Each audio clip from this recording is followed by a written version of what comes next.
Welcome, friends, it's the MovieFilm Podcast. MovieFilm Podcast, enjoy the show. Zaki and Brian are talking about movies. MovieFilm Podcast on the radio. Welcome to MovieFilm. This is episode 45, brought to you by Mr. Boy Productions. My name is Zaki Hassan, and I'm joined, as always, by my good friend Brian Hall. Hey, everybody. And Sean Coyle is not here. So let's have a moment to mourn his absence. Sean. But filling in for Sean, we have Parvez Ahmed, who is my co-host on the other podcast that I put out, Diffuse Congruence, the American Muslim Experience. Parvez, thanks for joining us. Yes, co-host from another mother. Yeah, it's great to be here. I'm an old fan, or I've been a fan of the show forever, so it's totally awesome to be here with you guys. This is like worlds colliding for me. Yeah, it is. Happy to have you. Yeah. Oh, thank you, Brian. Appreciate that. Yeah, it's your George Costanza moment. You thought you could keep me away from your other friends. I know. This is like my two circles of friends colliding. Yeah. A George divided against himself cannot hold, right? So, Brian, what's going on? I haven't talked to you in a few weeks. Well, we're recording a little bit later because I was in Phoenix for Easter weekend, which was a lot of fun, and I was with a good friend of mine named Jason who listens. And to the show, it's funny because when I showed up on Friday night, one of the first things he said to me was, so is your being here going to prevent me from a new episode on Monday? A true fan. Spoken like a true fan. and it did. Yes, it did. But here it is, and here you go, Jason. But it was a really nice weekend. I had a good time. What about you guys? Well, it's without having the show to do last Friday, I got to go to bed early, which is what you do when you're a parent. You don't plan to do things on Fridays. You just wait for the kids to go to bed, and then you go to bed, which is that's basically and it's I was talking to you last time about how bedtime is really like it drains just That's every right. ounce of humanity that you have. Like trying to get your kids to go to bed. Oh yeah. Yeah. Oh yeah. It's an ordeal. You know what I found, and Parvez has two girls, so I would think that his experiences as a parent are similar and different.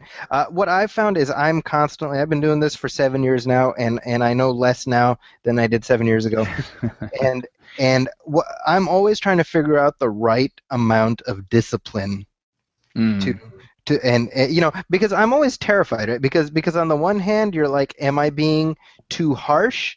And on the other hand, am I being not harsh enough? And you don't know. So it's like, is this the thing where when he's president of the United States, he's like, my dad was just strict enough that he kept me on my toes. Or like when he's in jail for being a serial killer, it's like, my dad was too strict, and you just don't know. You really don't. And really, those are the only two options: president or serial killer. It reminds me of, and I only remember this because I saw this so recently, but I recently rewatched Parenthood, Ron Howard movie, and there's that. I don't know if you guys remember. So Steve Martin's son, right? He misses the fly ball versus he catches the fly ball, right? When he catches it, he's valedictorian of his class, and when he misses it, he's like up on the tower, the bell tower. Yeah, on the bell tower. Yeah, taken out. Yeah, exactly. Yeah, it's trippy because you realize that you really are shaping these people. My oldest is, we've started watching Star Trek now. We're watching Star Trek: The Next Generation. Uh-huh. So my oldest yesterday, he was doing sidewalk drawings and he drew the Enterprise. Oh, I saw that picture you posted. And he was very excited. He called me out. He's like, "Look at what I drew! Look at what I drew!" And it was the picture of the Enterprise. And I looked at it and I gave him a wedgie. I was like, that's the way of things, son. But I'm very proud of you. I'm proud of you, but I'm sorry I have to do this. I'm preparing you for things that will come, right? I want to apologize in advance, but I can't throw a baseball to you or anything remotely physical, but that's a very nice enterprise that you drew. But yeah, so that's what's been happening there.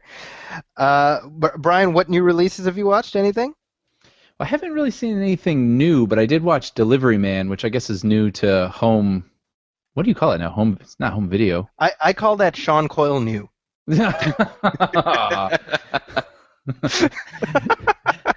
What's been out for like 8 months? That's Sean new, you know. Well, yeah, but I think it is new on. I don't know what you call it anymore because I don't know if you call them videos anymore. But anyway, it's streaming. Let's call it streaming. Streaming. I used the phrase home video a few weeks ago, and I took a bunch of grief. As far as I know, it's still called home video, even if we don't actually use video. Yeah.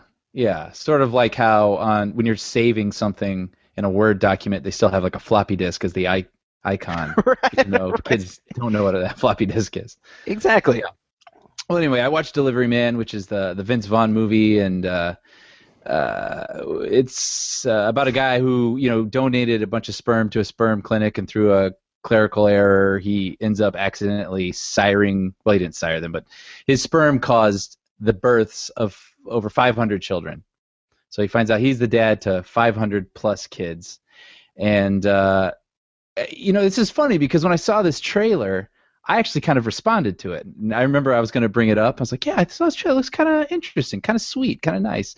And before I could even get that out of my mouth, you guys were like, well, that looked stupid.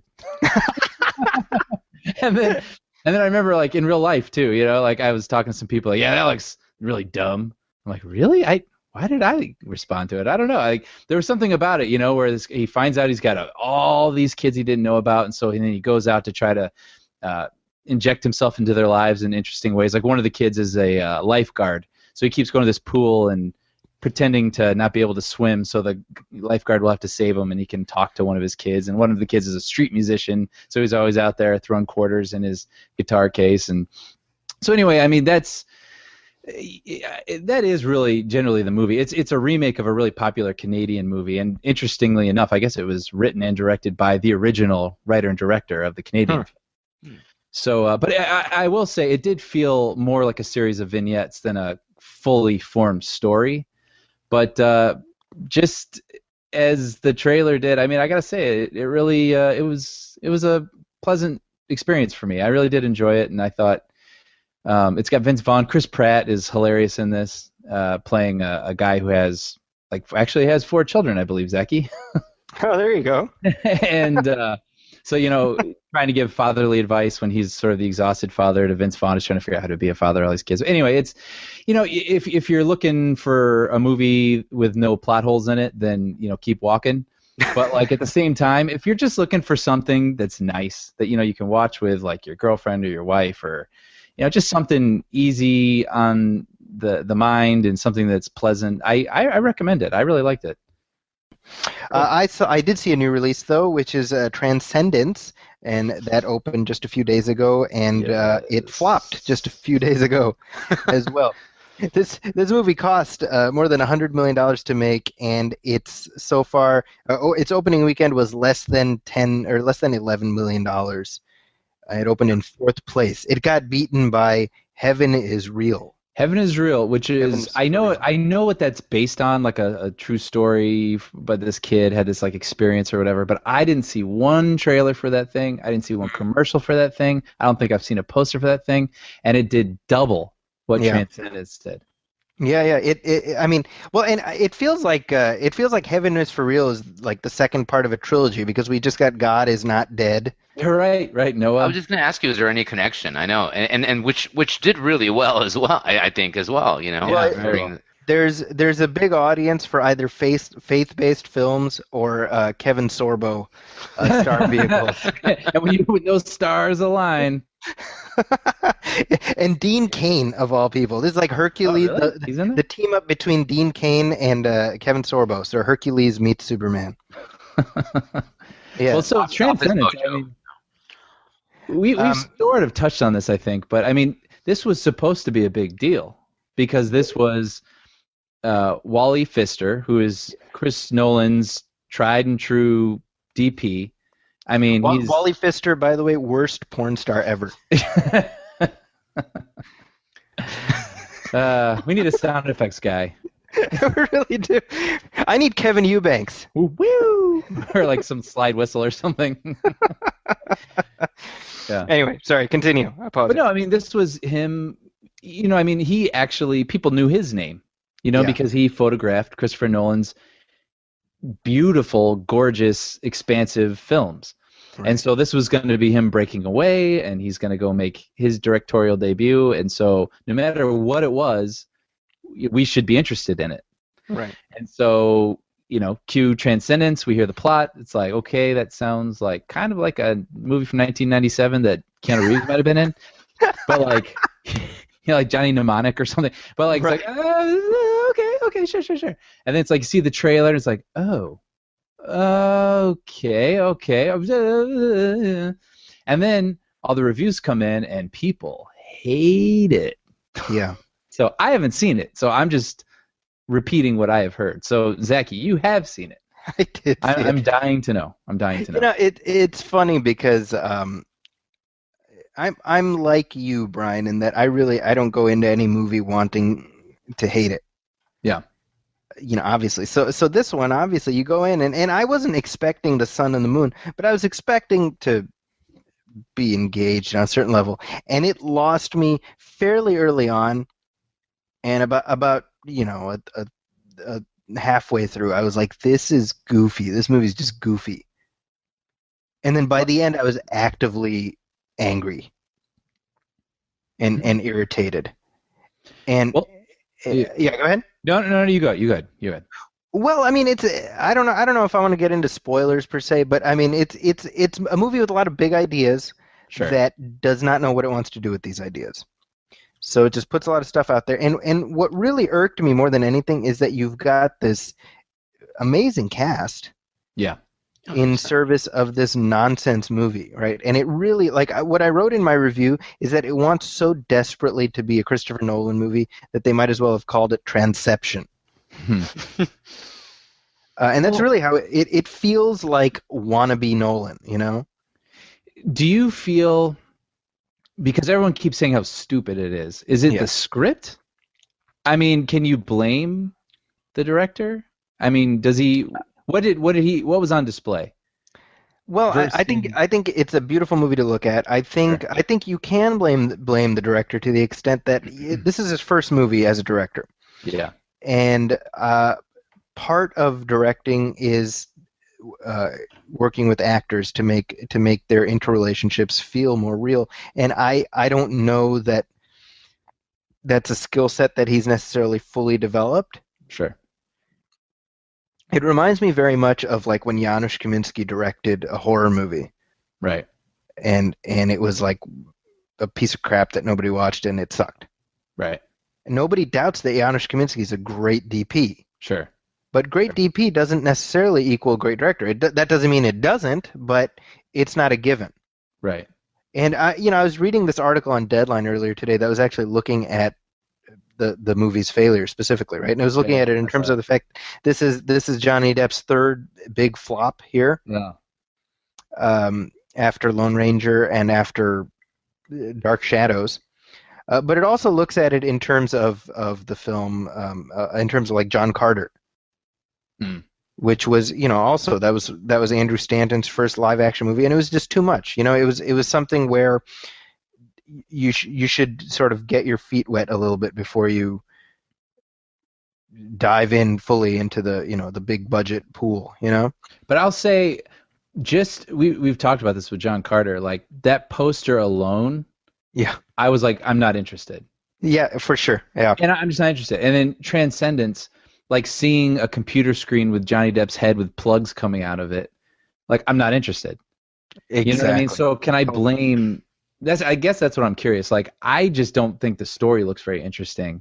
Yeah. But did he? Again, you've already sort of answered this, but can you blame the director for that? Or if he had a better script, say he had the script for Inception, could he have at least made a halfway better movie? It has the logic stuff and the unappealing, the things that you just aren't willing to swallow. If that had worked out, I mean, is he a capable executor? Because a lot of people are pointing things at him.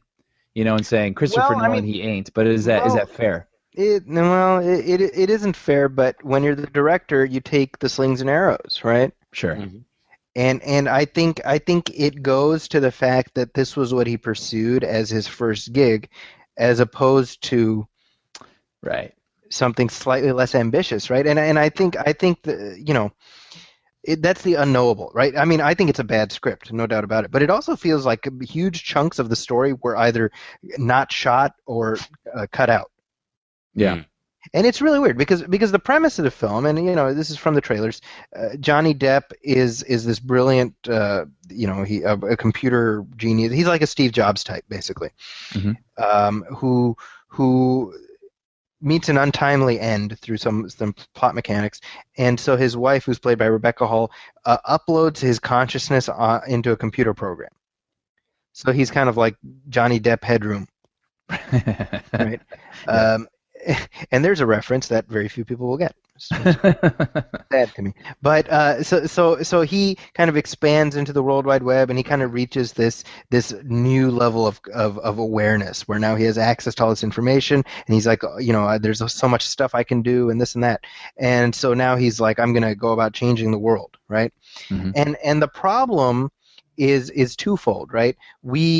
We don't get a sense of the context in which he's existing. So in other words, we need the sense of how his existence is impacting the world, and we don't get that at all. There's no sense of like, oh my gosh, what's happening to, like, it's like we don't have that like in Terminator 3, and there's a weird sentence. We don't have like in Terminator 3 when Skynet gains awareness, and there's that, oh my gosh, what's happening? That sense of how his existence is contextualized in relation to the rest of the world. I see. Does that make sense? Yeah. Oh yeah. So then we and God, it's hard for me to get into without getting into detail and without boring myself. So it's really, I'm like falling asleep giving you this summary. So the very, very nuts and bolts version, the conflict is not made interesting. We don't know which side we're supposed to be on. Cillian Murphy and Morgan Freeman are in there for I don't know why. Right. It's like, well, Christopher Nolan like had him in the backseat of his car. And he's like, right, well, he's making a movie, why don't you, and it's literally, they kind of just wander through. And Pfister was like, hey, can I have Michael Caine too? And Nolan was like, Caine stays with me. He shut the door and then he drove off. That's right. And it's worth pointing out that Christopher Nolan executive produced the movie. I don't think if we said that. But the other thing is that what I found mildly amusing, I mentioned this in my review, is that the person who he plays, Johnny Depp's friend, who ends up kind of being the person who has to stand against his like artificial self, is played by Paul Bettany, who is best known as the voice of Tony Stark's computer. Right. So there's a weird like meta-textual commentary there. Yeah. But the movie, and then the ending, there's like a twist-ish,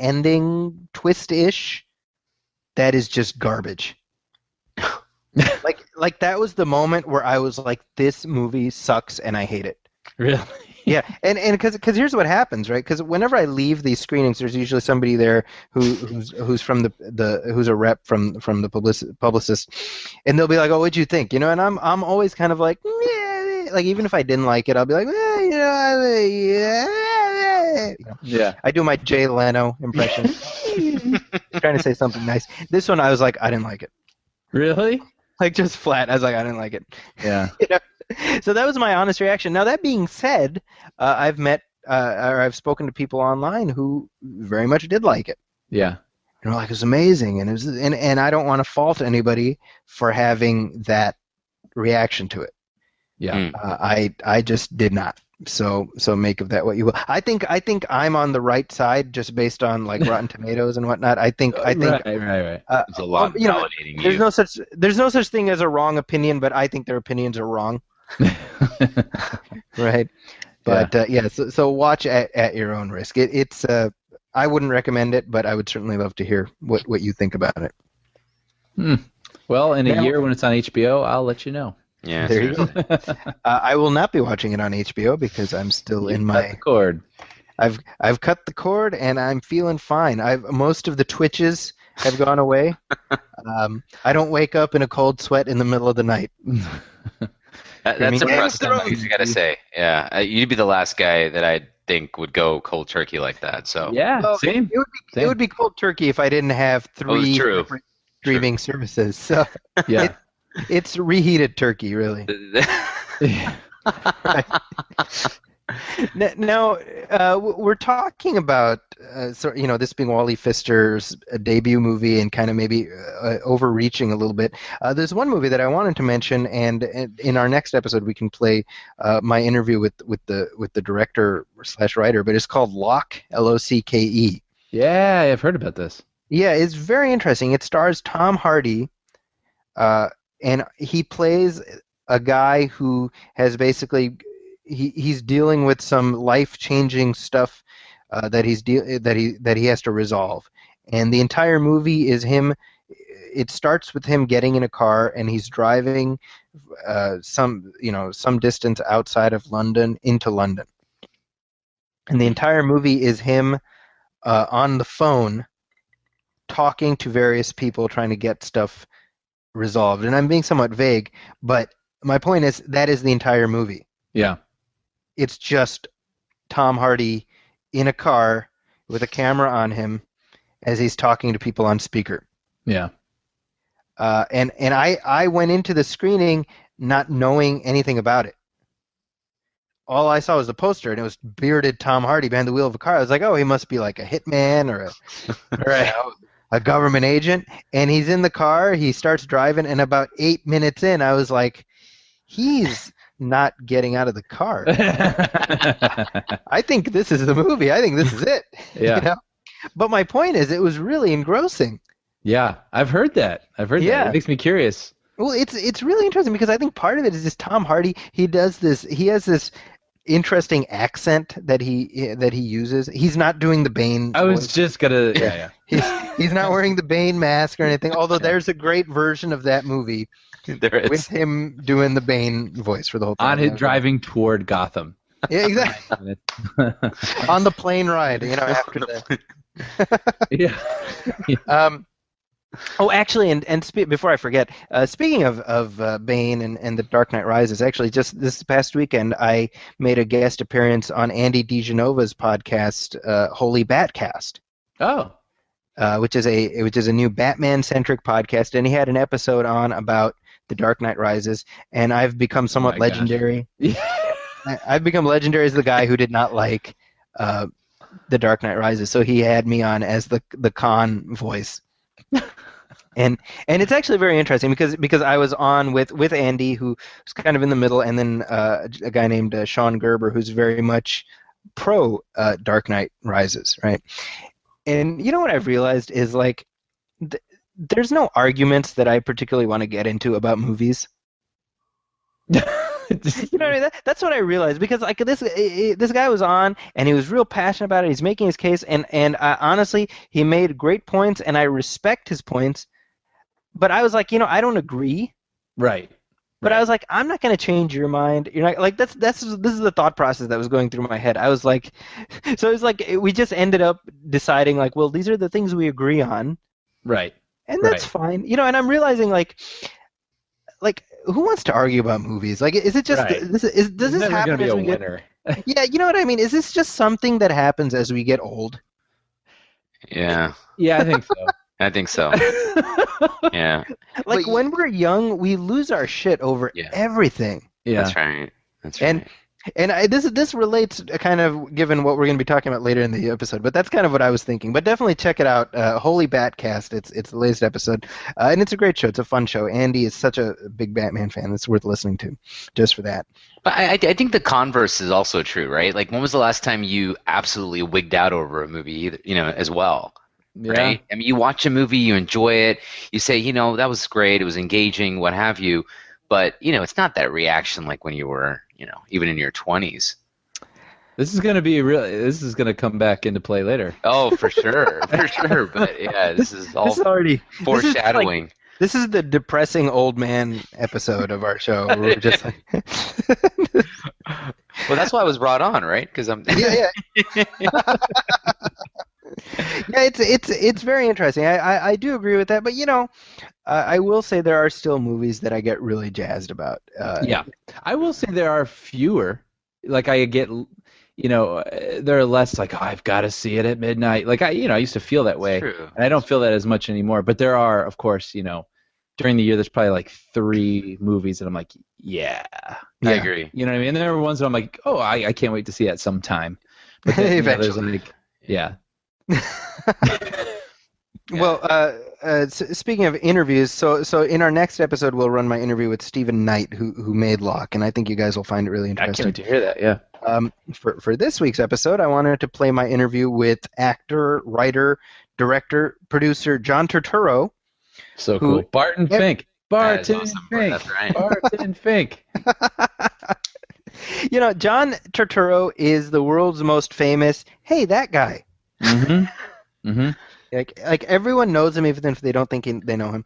And so I had a chance to talk to him about his new film. It's called Fading Gigolo, and it stars himself and Woody Allen, and he directed it and wrote it. And it's what I said. My description of this movie is that it's Deuce Bigalow, male gigolo, before the studio notes.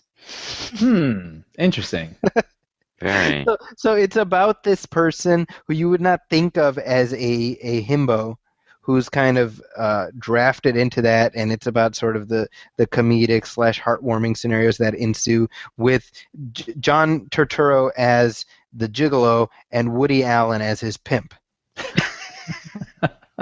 Right? I mean, that's the movie. And it's literally like you get a few rounds of studio notes, and you end up with Rob Schneider and no Woody Allen. Stapler. Yeah. Yeah, exactly. That's right.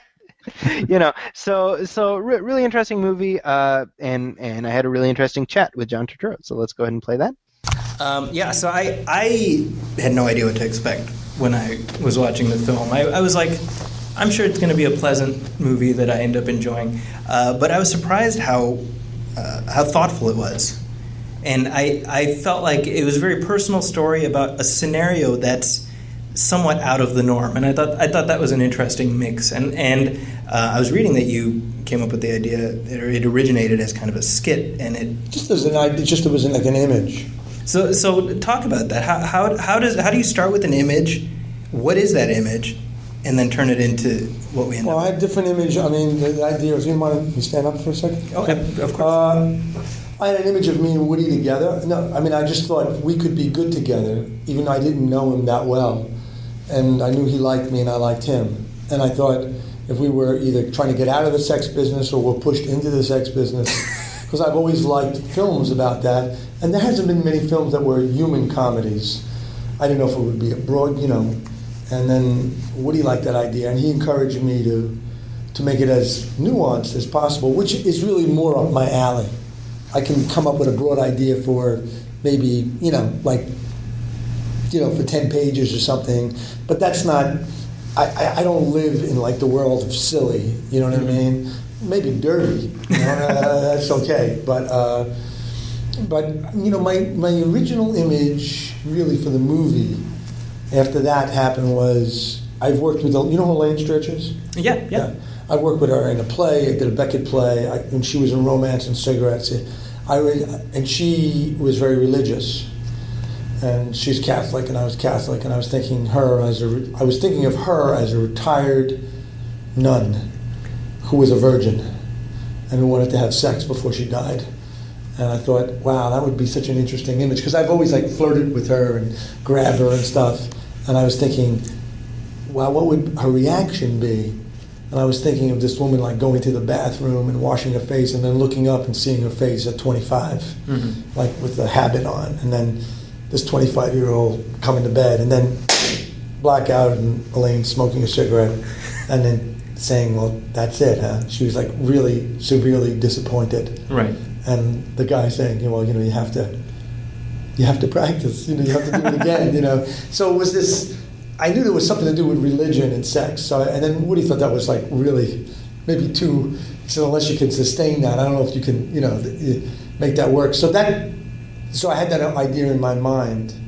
And then I started, once I, looked into the world of different religions and the world of being paid for sex, there was lots of people I was influenced by or I talked to, and I realized, well, it's a movie about, everybody has crazy ideas, and then you pursue it, and you develop the idea.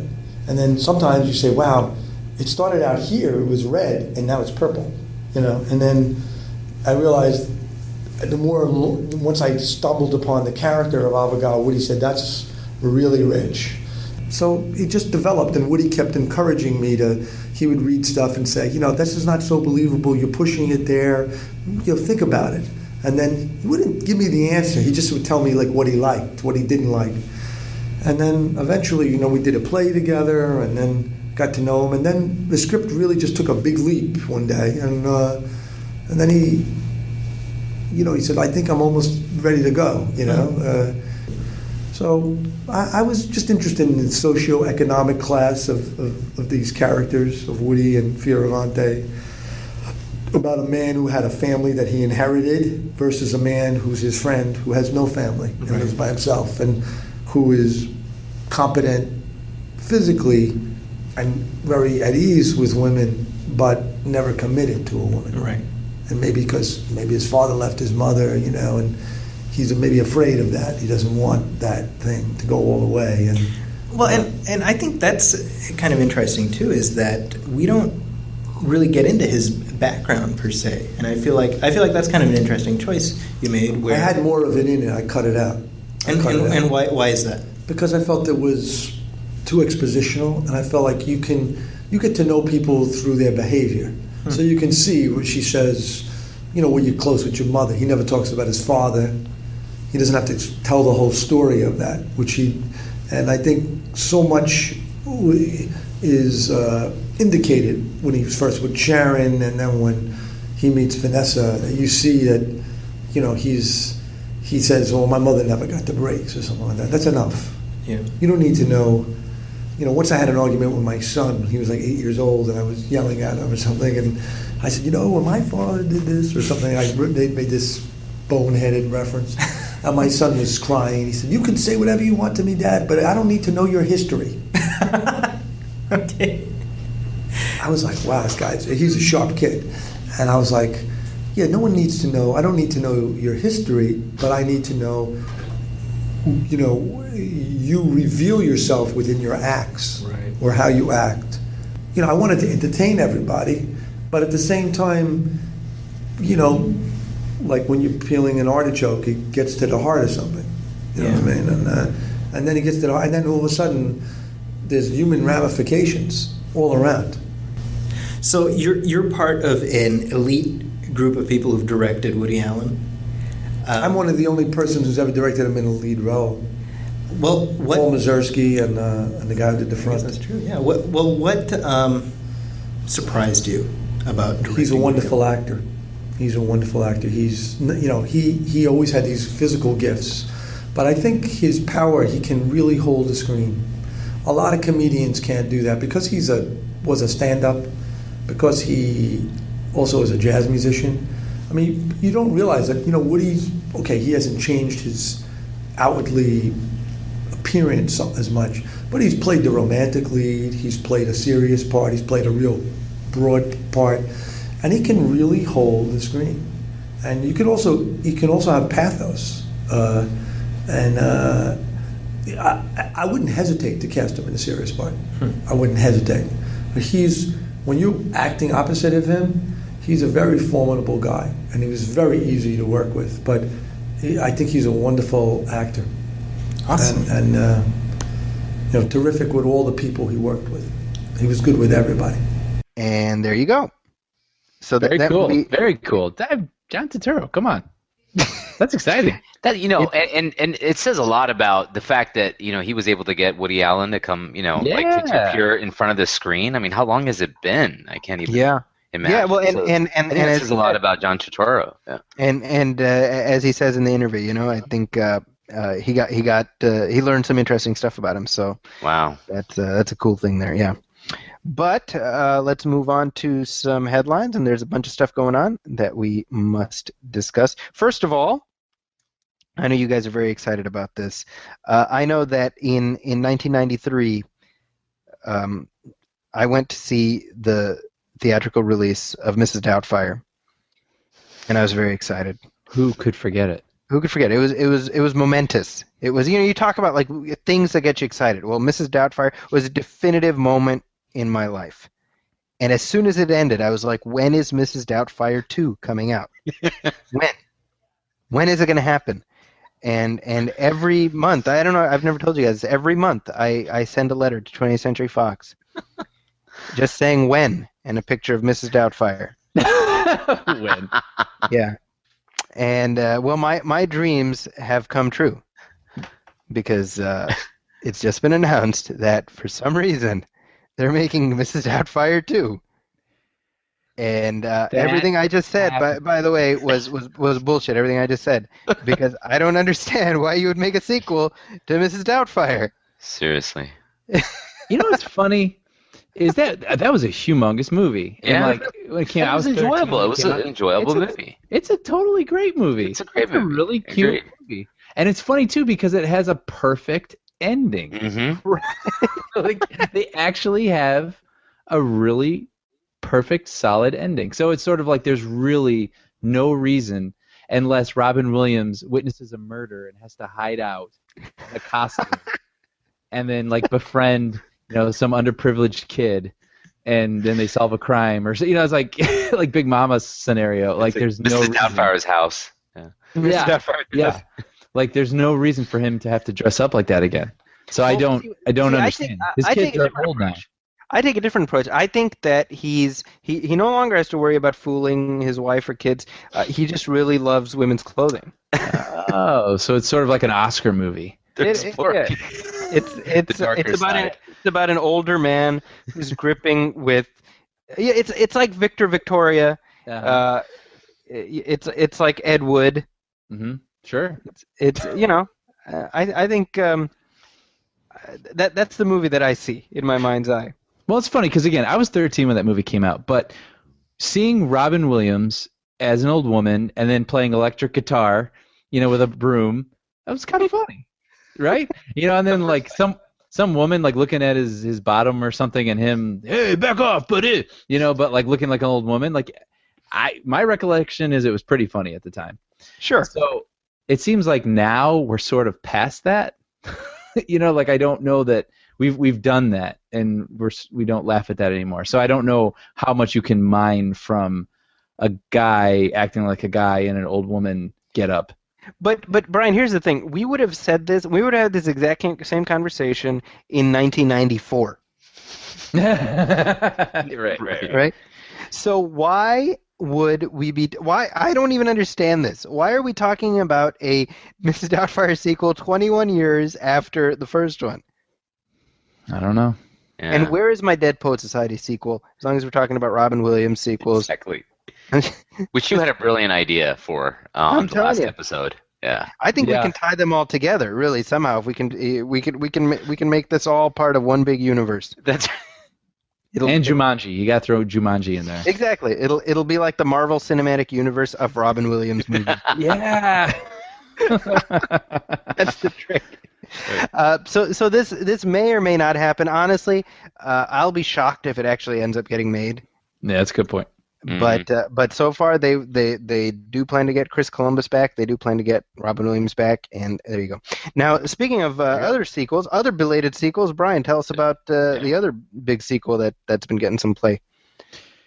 Well, this is one of those things that every now and then you'll hear teased, but it's come back into play this past week that Goonies 2 is being discussed. And normally that would happen from, an actor in the original film who's not doing anything and walking out of a restaurant. And someone asking him like, "Oh, hey." 50 times. Yeah. But no, this is coming from Richard Donner. Yeah. And not only coming from Richard Donner, but I guess funny enough, actually, I think it was TMZ that was pressing him for this. But he said that not only were they talking about Goonies 2, but Steven Spielberg actually came up with a story for it. Yeah. And, like, there is a story. And so it sounds like something that's obviously in its early stages and may never happen, but it's gotten that far, and that's saying something. So Now, even Josh Brolin has said he would be amenable, right? Which is, it feels like he's kind of the biggest star. He's the biggest star, yeah. Well, yeah, I mean, Corey Feldman, if they drop a nickel, he'll show up. I don't think. yeah. Well, I mean, and the kid that played Chunk, I think his name's Jeff Cohen. He's a lawyer now. You know, I mean, like all these people have, different existences now. Some of them aren't actors anymore. And so it's just sort of like, will this be something that we really want to see? I don't know. Now, this is surprising to me because I feel like you, of all people, would want to see this movie. Actually, quite the opposite, because I love the Goonies so much. You don't want to see it. I've learned, this is the thing, and again, we try not to be too much of haters on the show, but like, everybody knows how we feel about Kingdom of the Crystal Skull. It's like, we learned you can't go back, right? Yeah. And that's okay. That's okay. Yeah. And so I sort of feel that about Goonies too. Like, really, why leave a bad taste in our mouth with that name? But hey, whatever. If they're gonna make it, I'll go. But I'm just saying, like, I don't know that it's probably. I want to see the reunion. I want to see the very Brady Christmas of the Goonies. And one of them gets stuck in a well or something, and then they all sing. Everybody comes together to make that happen. Yeah, well, that was kind of nice. Well, it's funny you mentioned Kingdom of the Crystal Skull, because at this point I almost trust Donner's judgment more than I do with Spielberg's in terms of going back and remining classics or their own classics. So what was the last thing that Donner did? That's a good question. I feel like it was 28 timeline, blocks. was it? It was no. It was that I think it's called 28 Blocks. Oh yeah. Oh yeah, he did that. Bruce Willis, Mos Def. Mos Def, yeah. Sean loves that movie. I remember thinking it was fine, but it didn't leave much of an impression on me. Agreed. Richard Donner who is, by the way, one of my all-time favorite directors. I'm a big Richard Donner fan. Yeah. Richard Donner, by the way, one of his earliest directing gigs, you guys might not know this, was the William Shatner airplane episode of The Twilight Zone. Yeah. No way, really? Yeah. And that episode, which was remade for the Twilight Zone movie, right? The segment in the movie was directed by George Miller, who is also one of my favorite directors. So, interesting. Yep. And his cousin is Steve Kahan, who plays the grizzled police chief in the Lethal Weapon movies. That's right. Yeah, who you had lunch with, right? Yeah, because Sean and I at one point were pitching a buddy cop satire. It's going to be an animated show, and we were in talks with him to play the grizzled police chief, and we had lunch with him. And it was a very cool, surreal experience. He's also in Superman the movie. Who does he play? It's been a while since I've seen it. He's Parvez. You've seen Superman the movie, of course, enough to remember. There's the two cops. Who are like, hey, that's Otis. Otis. He works for Lex Luthor, and they follow him onto the tracks.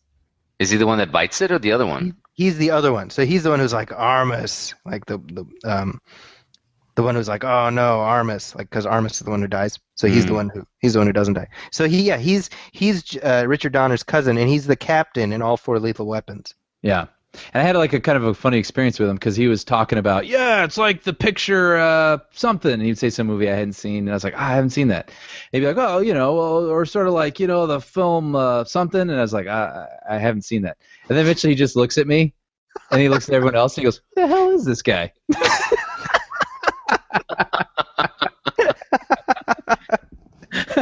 And I was like, oh, good, now I got my story. That's hilarious. Yeah, it's seeing directors return to beloved franchises is always dicey. Richard Donner is one of my favorites. Do I want to see him do another Goonies? I don't know. I mean, I think I'm actually more intrigued by this than you are, Brian. Yeah, I mean, that's another thing, too, where it's like, we were talking about becoming old men. If we were younger, maybe I'd be more passionate. Like, you can't betray the integrity of the Goonies. Yeah. But now I'm just like, all right, sure. If it's no good, then that's too bad, but... Yeah, what do you do? Whatever. Well, it's funny because we were just talking about George Miller, and George Miller now has a new Mad Max movie with Tom Hardy, actually, that we actually have heard nothing about. No, surprisingly for Which is having been in the can, right? It's For like it's done, years? I believe. Yeah. But Oh, Brian, wow. you just watched the Mad Max movies. So when we started talking about this more recent sequel coming up about Mad Max, I was like, I don't know, who cares? I hadn't seen any of the films. I had no interest in it. I was like, well, whatever. If they're gonna make this, they're gonna make it. Whatever. Mhm. And then for Christmas, Zaki buys me the Mad Max trilogy on Blu-ray. Nice. So Because you had never seen it. You had never seen it. Never seen them. I haven't seen one frame of them. Wow. I just sort of knew what they were, and so watched the first one. First one called Mad Max. Yeah. Road Yeah. Warriors, what they call the second one in America. That's So anyway, the yeah, second Mad Max. I was like, wow, I really dug that. And then popped in Mad Max 2. Was like, that was wow, okay, yeah. And then I probably felt the least for Thunderdome. But yeah, I really enjoyed them, and so now I'm like, oh yeah, I would totally like to go back to that world. So yeah, thank you, So- Zaki. I'm glad you liked him. did. I was somewhat mortified that you hadn't seen him. Well, Well- now I understand a lot more references.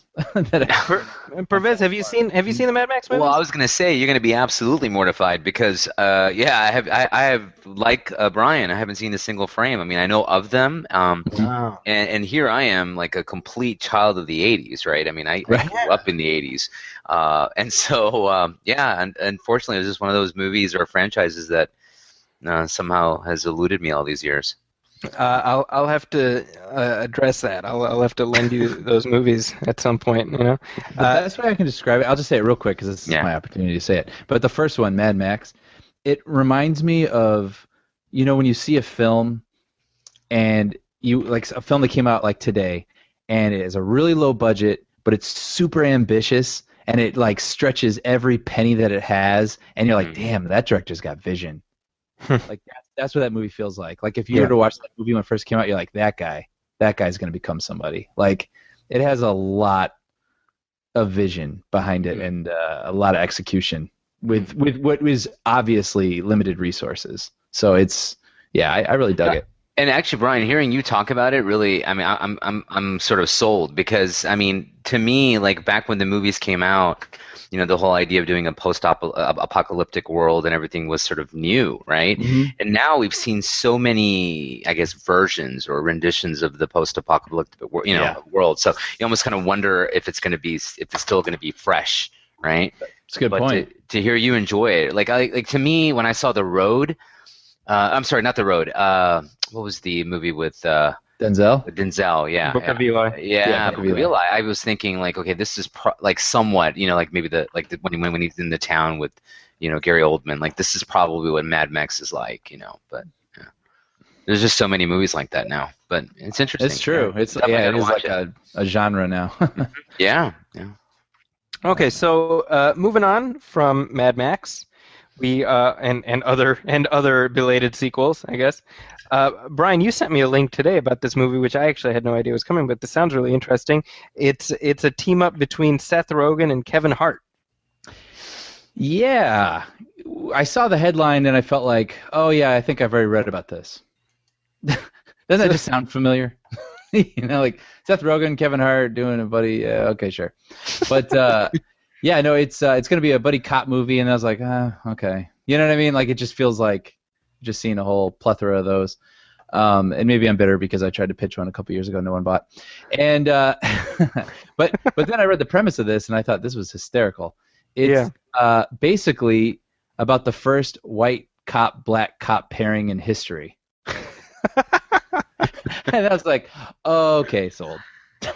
That's just that and with those two in it. With those two in it, exactly. Yeah. So I guess this is coming from Nicholas Stoller, who's going to direct, and he just directed Neighbors, which is coming up soon with Seth Rogen. But he said it takes place during the late 40s, and they have to bust jazz musicians for weed. It's kind of a Baz Luhrmann world mixed with Tarantino. So I was like, yeah, all right. That's a weird pitch. Yeah. But that sounds pretty funny. But I mean, the buddy cop thing, it's like the only way now. See, this is the thing. Buddy cop movies used to be straightforward. You had 48 Hours, you had Lethal Weapon, you had whatever. And then it got to be where like, okay, like this is sort of like too familiar. So then it's like you had to satirize it. You had the other guys, you had Cop Out, you had all these shows on TV. National Lampoon's Loaded Weapon. Right. But you know what I mean? Like Capcoms. you couldn't do like a straightforward buddy cop anymore. You almost had to like wink because it's like we all have seen it before. So anyway, so now we're past winking. I'm sort of like, okay, what can you possibly do? And that's a great idea. That's There's a an really idea. funny, different take on that. So, Brian, we're going to be talking about Star Wars in a little bit, but we do have some new Star Wars news. Would you like to share with us? Oh yes. This was Simon Kinberg, who was he was at WonderCon this weekend, pimping X-Men, but he is involved in the upcoming Star Wars films. How is he involved exactly, Zaki? I don't really remember because they have so many people involved now with all the different. He's one of the producers. He's involved on because I know that he's writing a couple of the spin-off movies. Yeah, he's doing one of the spin-offs, and he's actually involved in the X-Men franchise in the same way. Right. So this friggin' guy. Yeah. Yeah, for real. But basically, the gist of it is they asked.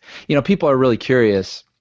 Where's this series going to go story-wise? Mm-hmm. And the thing is years and years before they ever talked about it, ever doing movies, there's been books, there's been comics, there's been doing new movies. Yeah, before doing new movies, but there's this whole expanded universe, as they call it, and within this expanded universe, there's stories about Luke's kids, Han's kids, just all sorts of new villains, and people who have grown up reading these things are sort of like, well, why are we questioning where this could go? We know exactly where this could go. We're very familiar with what happens after Return of the Jedi. And so someone, I guess, asked him if the expanded universe was going to be included in these upcoming Star Wars films, and he basically said no.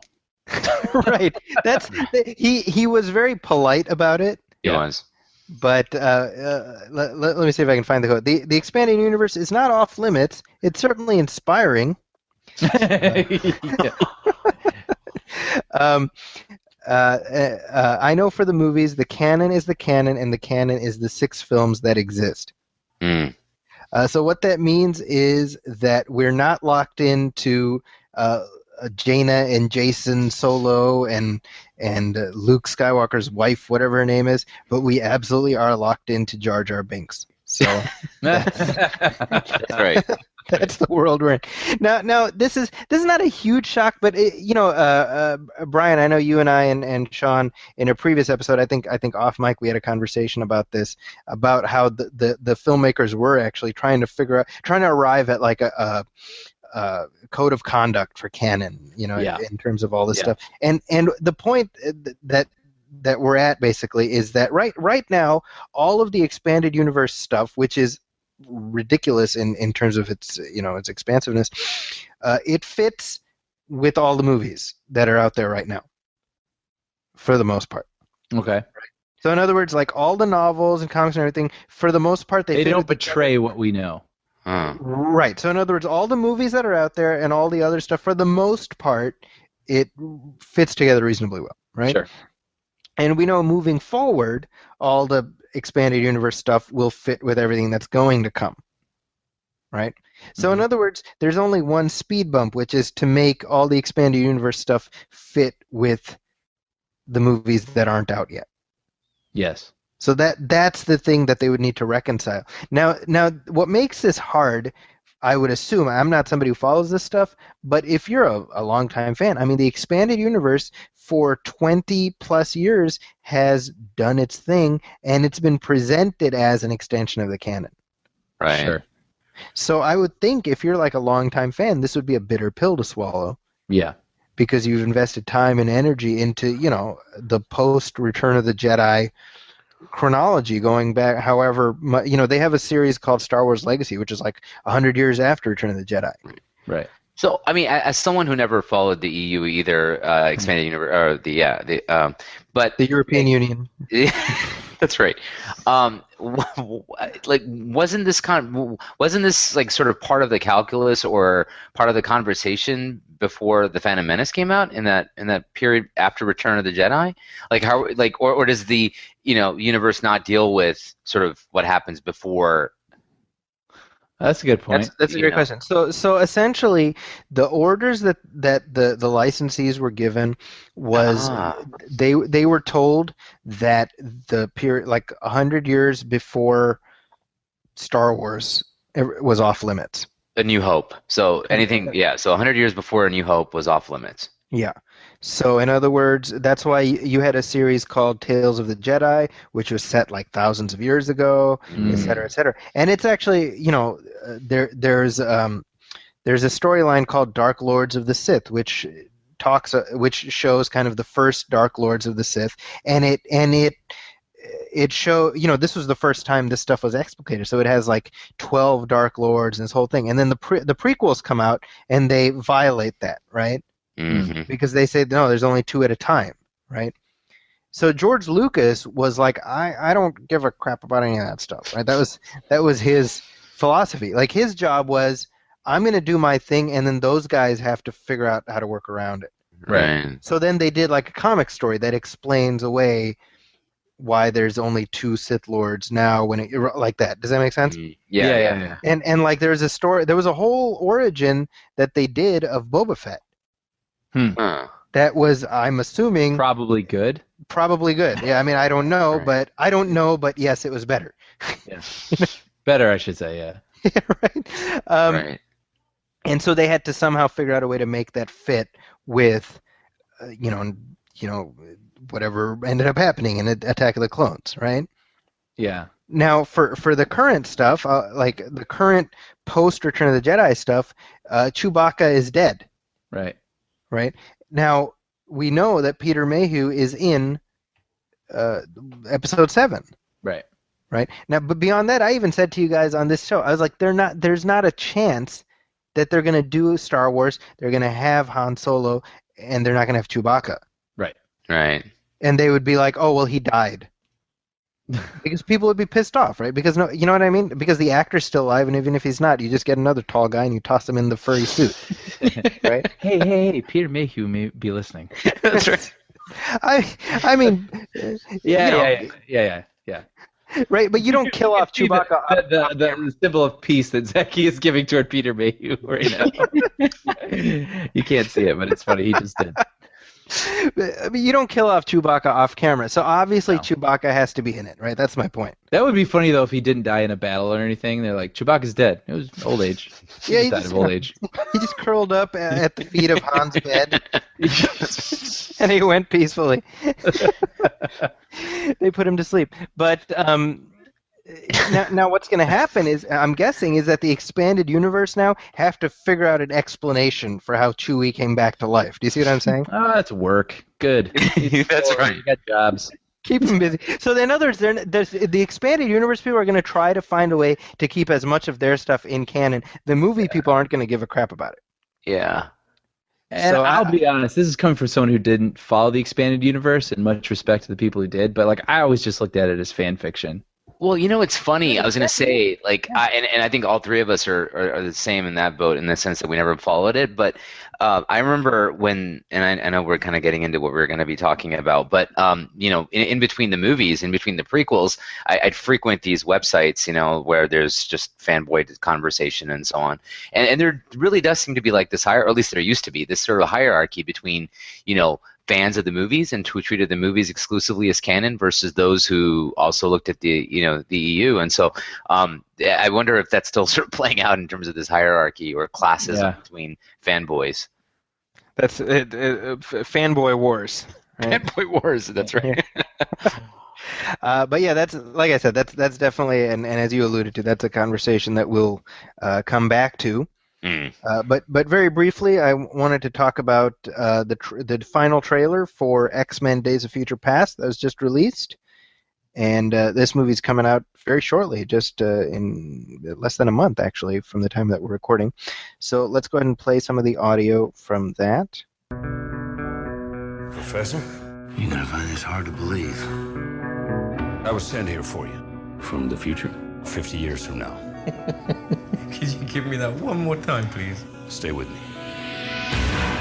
In the beginning, the Sentinels were just targeting mutants. Then they began targeting everyone. I've come a long way to guide us, to bring us together. The X-Men. We need your help. Tell whoever it was that sent you, I'm busy. The person who sent me was you. Brian, what did you think of this trailer? I liked it. I like X-Men. X-Men is one of those series where I don't miss it. I don't think about it. But when a new X-Men comes out, I'm like, oh, cool. You know what I mean? Yeah. Like whereas Batman, you know, or Superman or something, I'm like anticipating it all year. Like I haven't been thinking about X-Men, you know, in January or whatever. But like, yeah, this trailer did it for me. I thought it looks pretty epic in scope. I think it's going to be. This one really dialed up like you said, the scope. Yeah. I think it looks really cool. It's going to be pretty good. I have to say though, it does seem like the first 40 minutes of the movie might be all laid out in the trailer. Yeah. I mean, like note for note or beat for beat, you know, Wolverine exactly how he picks up every single person. I mean, Right. I was like, oh, you don't have to show me everything. You know? Well, I wonder if there was like a marketing concern that people were confused about what the movie's about. That could be. Yeah, that's a good point. Seems to be, like this last trailer really, did that. I felt It's more like- together. Okay, sit down. Here's what the movie is about. Yeah, don't You worry. speak The right. people you know are in it. And then the new people that we're going to make sure that you like, because that's what the rest of the movies are going to be in it too. Yeah, exactly.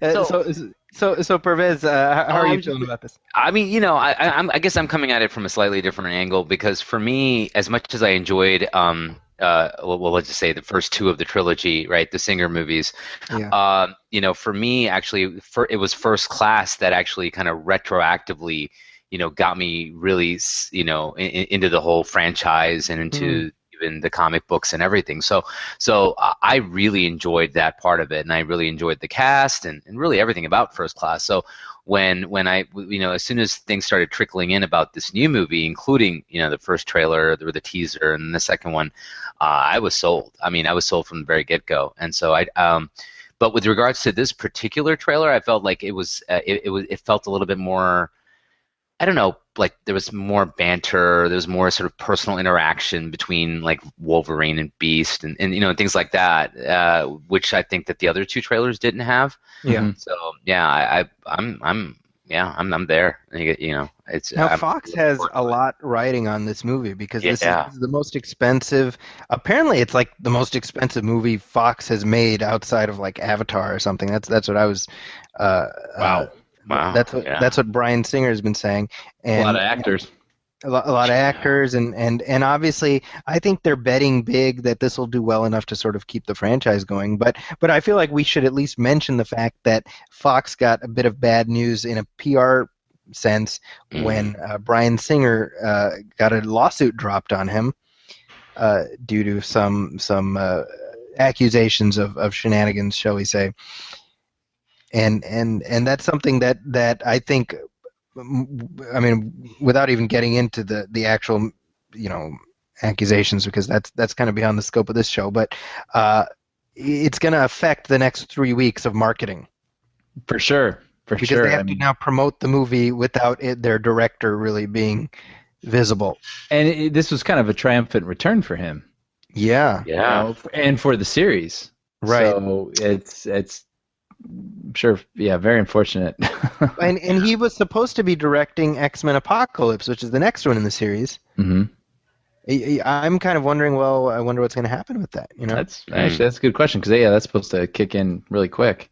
You know, and presumably, I mean, I guess if the movie does well, then they'll keep on course, but if it doesn't do well, they'll have another reason to move forward without him, one would assume.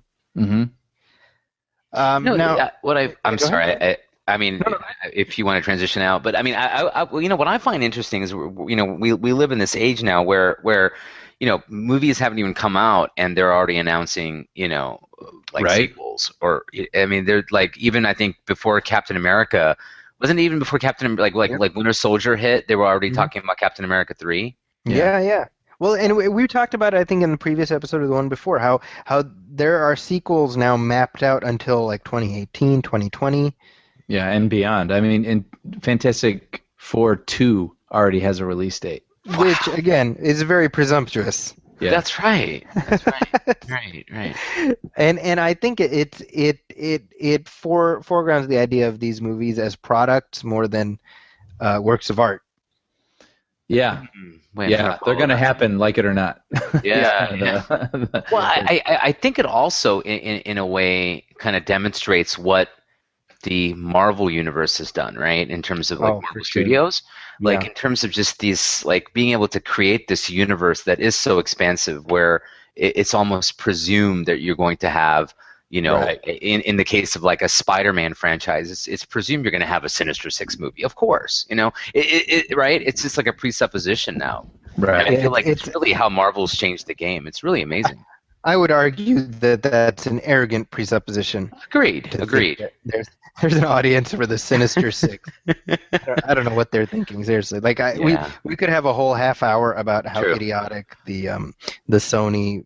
Sony, by the way, speaking of that, the president of Sony, and John Sony. No, it's what's her name? It's Amy Pascal. Amy Pascal. She said that their expectation is, their goal for Amazing Spider-Man 2 is $1 billion. Don't say that out loud. Yeah, I'm like, why would you say that out loud? What a weird thing to say, right? So I'm like, you've basically set it up so that anything less than $1 billion is a disappointment. Yeah. Right? Wow. Makes no sense. That's a movie that's not going to make $1 billion. That's not going to make $1 billion. I would be shocked if it did. I liked the first one, and we'll talk about it in the next episode. But I don't know. I don't know that there's $1 billion worth of demand for a Spider-Man movie, much less the 5th Spider-Man movie.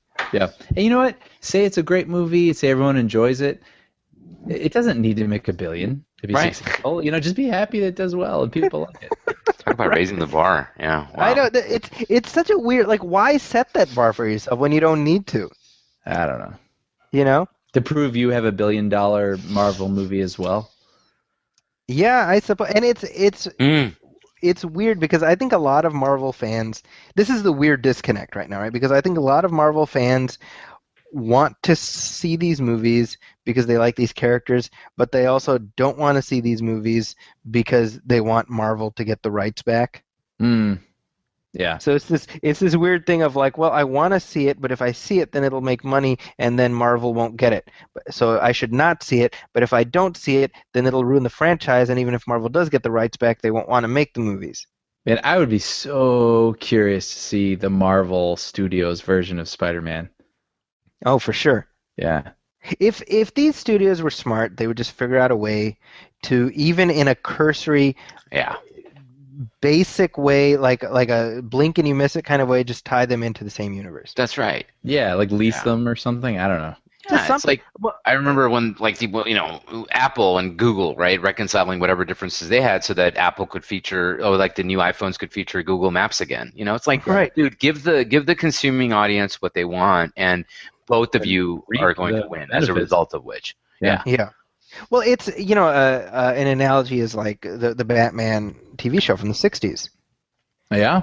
Because it's finally now this year going to be on home video. Yeah. Which no one thought would ever happen. Exactly. Yeah, and I don't even know the mechanics of how they reached a deal because the the holdup was the fact that the characters are owned by Warner Brothers, but the show was produced by 20th Century Fox. Yeah. So nobody could reach a deal, and it's like, guys, right now no one is making any money. Right. So why not take half a loaf, right? So I don't know what resolution they reached, but I'm very glad that they did because I'm looking forward to owning that show. Mm-hmm. Yeah. But it's kind of the same thing. It's like, guys, this is good for everybody. I read an interview with Avi Arad, who is the producer of the Spider-Man movies. Yeah. And he's like, there'll never be a crossover ever. And I'm like, I hate you so much. This guy. He's the guy who forced them to put Venom in Spider-Man 3 and basically killed the franchise previously. You know, that friggin' guy. Anyway, we were talking about the old Batman. Let's talk about the new Batman very briefly because Ben Affleck is in a new movie called Gone Girl, and this is Zaki and Son, king of the segways. This is what I do. I'm going to put that on my resume. This is David Fincher directed. It also stars Rosamund Pike. So the trailer is completely not appropriate for an audio-only medium because it's pretty much just a song. So let's go ahead and play it just for Michael Olsen.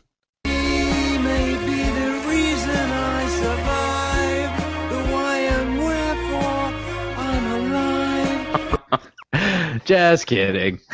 I was waiting for someone to do the Casey Kasem voice. You know? This one's for you, Michael. That's right. Tears in Heaven. I feel like every time I tuned into Casey Kasem, it was always Tears in Heaven.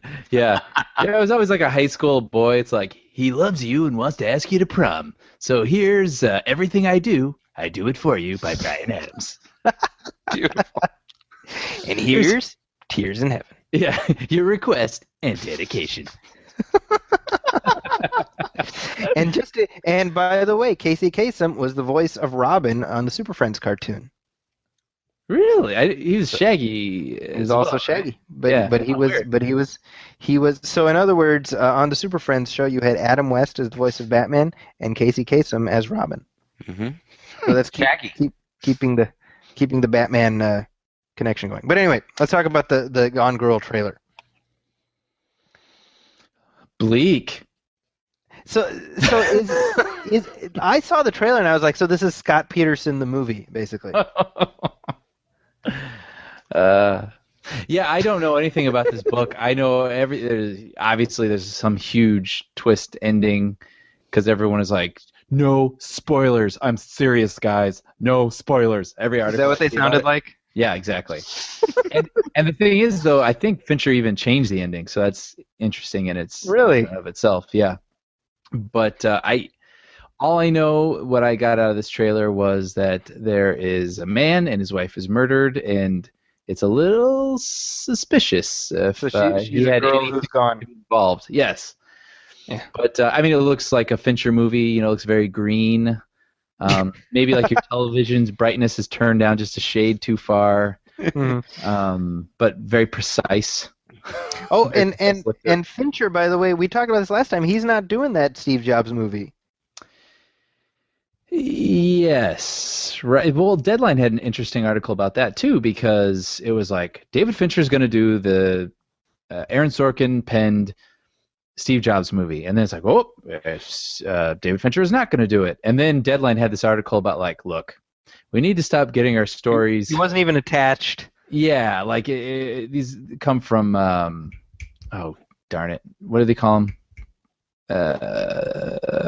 I'm just gonna basically these boards. I forgot what they're called. Like these boards. Oh gosh, I'm sounding like an message idiot. Boards. No, it's basically when you're an executive. When you're an executive at a studio or you're an executive assistant, you're on these boards, and everybody just passes scripts to one another. And you're not supposed to do it, but everybody does it, and that's how everyone gets scripts. And that's how it's like currency in the studio world. Agents try to get their clients attached, and exactly. And so it's like this weird little underground thing. And so on these boards, that's where that David Fincher story came from. So whether or not it's true, I think people still don't even exactly know why or what happened, but that information that everybody was reporting came from these boards that these agents talk on. So, we'll never know. But apparently, Danny Boyle is in talks right now. Which, right? And I heard, and Leonardo DiCaprio. He wants DiCaprio instead of Christian Bale, which is a step up from Ashton Kutcher, I suppose. True, but I mean, I think I can't see him Christian as Bale does feel. When you say that, you're like, yeah, Christian Bale. I can't picture. I mean, I feel like Leonardo DiCaprio's enormous head is just going to take up the whole screen. I knew it was going to go there as soon as DiCaprio's name was mentioned. Yeah. Tracking boards, by the way. That's what I was trying to say. Tracking board. Tracking board. Brian turned into Grandpa Simpson this episode. Yeah. like 5 minutes after we've like moved on from that. Yeah, you tracking board. You just got to pay your way. 5 Bs is what they called them back in my day. You just give them 5 Bs. to a nickel. 5 Bs to a nickel. So wait, is it still a story by Sorkin? Like, is Sorkin still attached to the project? Yes, like he's always been. He's the only official name. He's the only assured thing. Okay. So, it might have been people jumping the gun because of like the whole what was it, the Facebook movie, whatever, social network, right? Yeah. Seeing the two of them. Even though I kind of admit, like, I saw some commenter say, David, Apple products and Steve Jobs, he was so precise and precision and whatever, so David Fincher makes sense. Danny Boyle is the exact opposite of that, so that's what makes him an interesting choice. I'm like, yes, but I want to see David Fincher's version. Right. That's right. Exactly. And I was really excited about hearing that news. Yeah. Now, this is Gone Girl is the movie that Affleck. Oh yeah, Gone Girl sorry, circling back around. He was filming and he was gaining too much muscle for Superman versus Batman. Right, so this is the movie and you can see him. He looks massive just in this movie. He does. Yeah. Now it's worth pointing out for our listeners, Rehan Jalali, who is training Ben Affleck, is an old friend of Parvez's, and we had him on our other show, Diffuse Congruence. That was a good episode. Yeah, Brian, you listened to it. That's right, and he's I love talking to Rehan because whenever I talk to him, I feel horrible about myself as a person. Yeah, he's so excitable too. I was getting enthused listening to him. Like, I really should be running. Well, it's like you hear him talk about the role of fitness and every morning and the choices you make for exercise, and I realize that most of my day involves what kind of cheese I want to eat on whatever food I happen to have. I'm just like, what cheese do I? So my entire day is wrong, really. Wow. Right. I'm like, do I want to melt this cheese? Do I want to fry it? That's too much of my day revolves around frying and cheese. I definitely want it on toast points, but other than that, that's right. But he according to Jennifer Garner, he has 17-inch biceps for Batman, which is just. It's pretty big. I don't know what to say about that. Well, here's my observation with that. What it tells me is, Brian, something you and I talked about on the show many moons ago. This is not a Batman who will be wearing armor. Yes. Right. This is going to be a Batman wearing something more skin tight, like a leotard. Right. So it kind of, in a weird way, like that's something that Sean had advocated for on this show, and you poo-pooed him. I did. But he may end up being right, so we shall see. Hard to imagine, though, like in this day and age, justifying showing a man just wearing cloth. Armor just makes sense, so it'll have to be. You need to see a Batman who can stand toe-to-toe physically with Superman. Yeah. As long as none of the henchmen have guns. Exactly. or tasers. Well, I mean, let's be honest. The real Superman versus Batman movie is about a minute long. Right. It involves Superman turning Batman into paste. Credits. That's the movie. It's true. I mean, I've had this conversation with people who are like, "No, Batman is so smart." I'm like, "Listen, all right, hold on a second. Yes, Batman is smart. Superman is Superman. The end." It makes no sense. Yeah, Batman would be like, "Oh, it's cool. I'll just hide in this barn," but like Superman would be like, "I see you." Yeah. The end of every sentence is yes, but Superman is Superman. The end. Yeah. Doesn't matter what he comes up with. So Batman is kryptonite. Shut up. You're kryptonite. That's what I tell them. Anyway, moving on. So now this year and next month actually marks the 15th anniversary of the release of one of the most anticipated disappointments of our lifetime. There's no other way to say it. Right? Like I feel like we've spent this whole episode talking about how we've gotten older and we've learned to tame our expectations. Really, this all happened because of his. Yeah. Because, Right. because in May of 1999, we went to see Star Wars Episode 1, The Phantom Menace. And all three of us went at separate times, but we all reacted as one at the exact moment. Yeah, and I've heard the show long enough where I kind of know the story of how you guys met and all this kind of stuff. But Zaki and I meeting, I kind of have an interesting link to this movie, right, Zaki? I mean, that's right. So this is before Zaki marries my cousin. So full disclosure, it's pure nepotism that I'm on the show here. I'm the in-law. So anyway, so Zaki and I meet at Zaki and I meet at a random wedding, and I really don't know Zaki at all, other than I think we have some mutual friends. But I'm looking for a place to sit at this wedding because trying to find like the cool guys table versus the whatever. But anyway, and then I overhear this guy sort of going on this tirade about Jar Jar Binks and how it ruined Star Wars. And so I just want to say, Parvez, you make me sound very not cool. Hey, but it says a lot about me in terms of that was the table I chose to sit at, right? So not the cool table, in other words. Certainly not the cool table. So anyway, that was the first time I ever met Zaki. And then many years later, we find out that we're related through marriage. Right. So that's right. I mean, because I got married like 4 years later, so totally. That's right. It's true. So George Lucas tore people's lives apart, but he also brought people together. So, very conflicted. Yeah. Brian, you and I became friends that fall, if you remember, the following fall after The Phantom Menace came out. Now, I wanted to do an episode where we mark 15 years of The Phantom Menace. I wanted that to be our movie that matters. But I wanted to mix things up a little bit by not doing the 45-minute let's wipe our ass on The Phantom Menace. Because I feel like that's been done. I feel like The Phantom Menace has been decisively wipe-assed. I think that's been done. If you've seen the Mr. Plinkett reviews on YouTube and whatnot, I think pretty much we can agree it is not a good movie. I think it's safe. I mean, say. Honestly, it was. We're gonna get past this, but like you said, it was.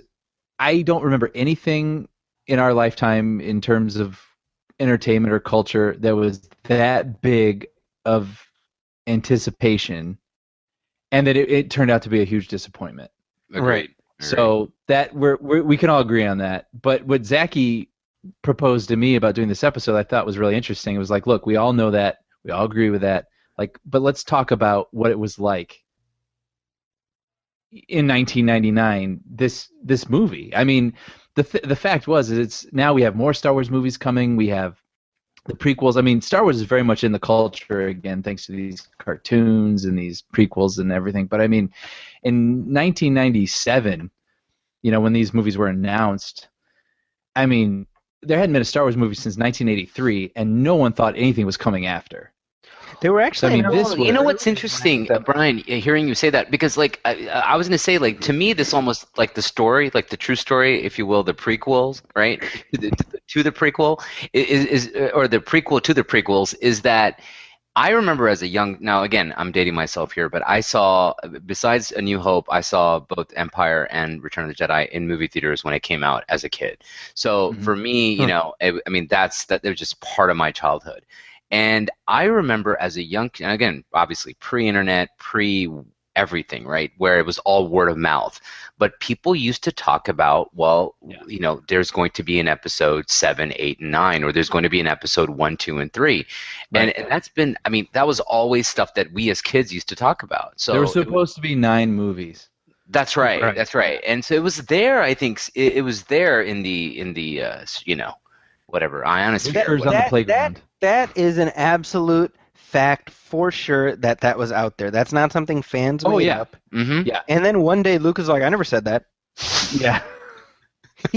I mean, seriously, this guy, it's so funny because he just, this is like his MO, where it's just magically facts just disappear, Right. But yeah, they had actually. I feel like they had announced the prequels even earlier than '97 because my recollection is that the plan was to actually have Episode 1 out in time for the 20th anniversary. Mm. Oh, so I don't remember that. Yeah, I remember they put the original trilogy out. They did, starting summer of and that was sort of like a 96? test, wasn't it? That was right. That was right. That was Well, they released essentially the special edition. the special editions in '97, not summer. 97. It was January, February, March. You're right. I saw those. I remember. I got married in '97, dragging my wife to I think it was Empire and Return. Yeah. Oh, okay. Wow. So I mean, exactly. I mean, that was a cultural moment. I remember seeing those in the theater, and that's when definitely the things started ramping up. Right. So what was your first, like, when did you first hear about Episode 1, and what was your reaction to the fact that they were actually making? Like, when did it become real for you? Well, I'll say I remember actually my good friend Jason, who I said that I hung out with this past weekend. I remember being over at his house, and he had a magazine. I think it was Entertainment Weekly, and it had Ewan McGregor on the cover. You know, he's going to be Obi-Wan Kenobi, and I remember thinking like, oh, this is happening. Like that's what Obi-Wan Kenobi is going to look like as a young man. Like, these movies are happening. I remember that really, really well. So that was the first thing that I remember, like, this is actually moving forward. And again, I mean, I feel like I'm just repeating myself, but I can't stress it enough. I mean, these were movies I thought were never going to happen. Right. So this was just like really, really crazy that there was going to be a new Star Wars movie. Like, I was going to see a new crawl go up the screen that said words I hadn't already memorized. So, you know what I mean? And then seeing that picture, like, Ewan McGregor, meet Obi-Wan Kenobi, it was like, oh, okay, this is actually going to happen. So that was it for me. So this was a cover of Entertainment Weekly that said Ewan McGregor is the new Obi-Wan Kenobi. Yeah. Wow. Okay. Yeah, I mean, it's weird because nowadays, and certainly Brian, I know you and I, like, we peruse the same internet news sites, and we've got a routine where, I mean, you and I are usually on the same page in terms of news. Like, I don't have to catch you up on a news story. But like when the prequels were coming up, the internet as we know it was kind of in its infancy. The geek internet. Oh yeah. And so there was a lot of news out there, but there was like a ton of bullshit out there too. Right? Like, I remember, like, oh, Kenneth Branagh is going to be Ewan McGregor. Right. Or Obi-Wan Kenobi. Mm-hmm. No, he was going to be Ewan McGregor in the making of Star Wars Episode 1. It was overly really brilliant, actually, the plan. It was very meta. It was like the Truman Show version of Star Wars. But no, yeah, he was going to be Obi-Wan Kenobi, and then obviously that didn't happen, and that was for the best. But I mean, you know, there was just so many rumors. And it's funny how, like, I don't know if it's partially like the maturation of the internet or the maturation of ourselves, where it's easier to pick apart what is and is not crap. You know, and like, you know, now with these new movies coming out, where Brian, I don't know if you're going through this, but like with me, I'm like, I just tune out most of the news because it's probably worthless. Right. Yeah. Until it's official. Yeah, you know, whereas back then it's like any little piece of info, you just want to lap it up. Yeah. You know? Right. So my recollection is this is like maybe a month before the movie comes out, Toys R Us had like a midnight special where they opened at midnight and they had all the Star Wars toys out. Yeah. Mm-hmm. And that was the first time I ever saw anything like that. Wait, for the prequel toys? For the Episode 1 toys. Yeah. Okay. They opened at midnight. I mean, this is insane. Mm-hmm. That Toys R Us opened at midnight so that all the grown-ups could come and buy Star Wars toys. Yeah. Well, that was it too. Like, I remember, how old was I? So I was like 19 or something. So I guess I was still kind of a kiddish. But like, I remember anything that had Star Wars on it, I became like 8 again. I was like, well, I have to buy it. Right. You know what I mean? Like, these Lay's potato chips have the Phantom Menace referenced on it. I so agree. Yeah. Yeah.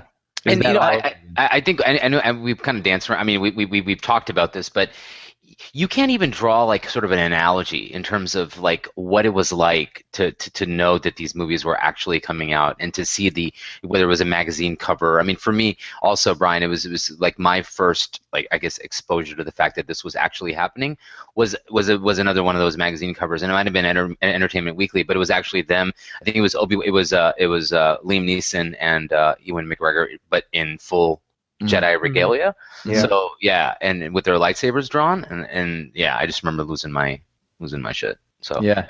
So Brian, I'm actually looking at the Entertainment Weekly cover that you're talking about. Oh, really? With Ewan McGregor? Yeah. That's funny. June 13th, 1997. It's got Ewan McGregor, and then it's got smaller pictures of Liam Neeson and Natalie Portman and Samuel Jackson. Oh, And funny. it says inside the new Star Wars. Let me see if I can like show you on the screen here. Keep talking while I try to pull this up. But And then you need to get the Wonder Years theme going as I look at this image. What would you do? I remember where I was. I was with my pal Jason. wait, you said June what, Zaki? June 13th. So Wow. See, that was a week posted before it. I got married. So Is that right? yeah, magazine 97. covers certainly weren't part of my Oh. what was on my mind. You see it, Brian? Let's see. I'm pulling it up. Yeah, I Yeah. posted a link. Yeah. Is that the one? Yeah. Wow. So funny. Memories, right? Yeah. And yeah, so June, that was shortly after the re-releases. Yeah. And again, it was weird because there was just this sense like, of course, this movie's going to be good. How could it not be good? Yeah. In fall of '98, the first trailer comes out. Oh man, I remember that. Oh, I do too. So what were your reactions to that first trailer? All right, Parvez, you go first. Well, I was, it was so funny, Zaki, and again, someone we both know. I mean, my cousin was in town visiting me, and we ended up actually watching the trailer together. Okay. And he's a huge. Now you watched it like in the theater? No, I think we saw like a. God, I don't. I mean, it couldn't have been the internet. It must have been like a television. Yeah, like coming attractions or Like whatever. that's right, but I think he had actually bought tickets to like Waterboy and had seen the trailer. Okay, gotcha. Yeah. So, he just, just seeing that for the first time, and he, like the images of the pod race, and there was the like, what was it? Every legend has a beginning or whatever. I mean, I don't remember the actual script, but it just feeling. I mean, wow! It was, yeah. I was just the music and hearing the score again, and it was amazing. It really was amazing. And it is like, again, at that time, right? You don't know anything about the story, so you know that Darth Vader is this little boy. So is he going to be this boy with this amazing talent that is sought after? And your imagination just sort of goes wild. And so I think that first trailer was really ingenious in terms of like being able to put that out there. Well, and you realize, and I think this is just realization in hindsight, how much it was resting on nostalgia for its the trailer. I mean, right? Because the imagery was all new, but man, that music. Oh yeah, you're right. The way, like, and the reason when I had this realization was when I saw the trailer for the re-release of the Phantom Menace in 2012. Mm-hmm. Because if you remember, they brought it, or rather the 3D. The 3D re-release, which I didn't watch, but they put out the trailer in like 2011, I think. And now suddenly there's context for those images. Right. And I was like, I feel nothing for this trailer, Yeah. Whereas I remember just being jazzed by the first trailer, and you realize it was all just the way we responded. We know that music. We know every note of that music. That's right. Yeah. Well, I remember I saw it. It was Access Hollywood, I'm pretty sure. And they're like, at the end of the episode, we're going to play the trailer. Yeah. And, this it's so funny. Like now you would queue it up on YouTube and you would watch it over and over and over again. But I had to put a VHS tape in the VCR and record it so I could rewind it and watch it. But I remember, it begins with like fog and these like weird creatures going through the fog, and I was like, what is that about? And then the things I remember most, I remember Yoda's in it, but he looked different. He looked younger, which I was like, oh, okay. Right. And then I remember Darth Maul. He's holding out a lightsaber, Yeah. And then all of a sudden a lightsaber comes out the other end as well, and I was like, what? Exactly. I mean, that was a brilliant trailer. It really was a brilliant trailer. And if I remember right, I do remember when you said Waterboy, I remember it played in front of some movie. I almost want to say it was like Meet Joe Black or something like really innocuous. Yeah, Meet Joe Black. But was it? Okay. People were paying for tickets for that movie to see the trailer and then leaving.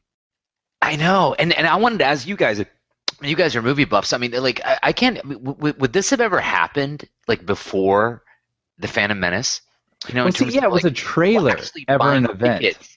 Yeah, exactly. Was the trailer bigger? I don't remember it ever happening like that. Yeah, exactly. And I feel like that's even when people learned. Brian, like the trailer was an event, and people literally bought tickets, full showing prices for tickets, and just to watch the 2-minute trailer and then bounce. Isn't that funny though? Because just years later. Yeah, no, I was gonna say. I mean, that's almost what put Apple trailers on the map. Right. And it's like before that though, you didn't have that available to you, so people would pay a movie ticket to see a trailer. That's right. It's just so funny now. It seems so ridiculous, but. By the way, there's it's worth mentioning. There's an ebook that's pretty good from what I've seen. I haven't read all of it, but it's called Anticipation: The Real Life Story of Star Wars Episode 1: The Phantom Menace. And you can read this on Google Books. It's an ebook, so you can download the I just love that that's the title. Anticipation. And that's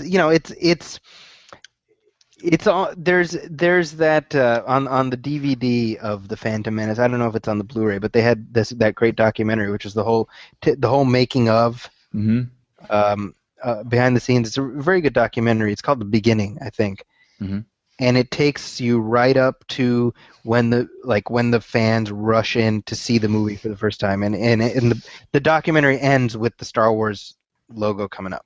Yeah. Right, and I was like, that's like a perfect place to end it because we don't get to see the crushing disappointment that came after. Well, they made a whole movie about that. Remember, Fanboys? Fanboys, yeah. I actually haven't seen that. Have you seen it, Brian?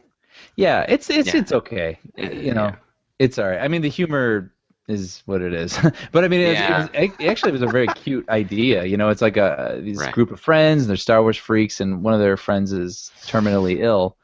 And they think he's not going to make it to that movie coming out, and so they, go cross country to go to Lucasfilm to try to get him to see the movie before, whatever. It's funny because I mean, again, it almost feels like that movie now. It's sort of like, yeah, I guess that kind of makes sense, but in context, knowing what we know and living through that, we're like, oh yeah, I would have done that for my friend, because it's like he has to see this. Yeah. But no, I was going to say that's on Netflix, and as is a documentary, which is actually also very interesting, called "The People versus George Lucas." I've heard of it. They're both really good, and I mean, of course, the documentary I found a lot. It was a lot better than the movie Fanboys, but the documentary is great. You guys would really get a kick out of it. So what is the premise of the documentary? I mean, the premise of the documentary is essentially, people like us who sort of grew up on, except they're A-list celebrities, and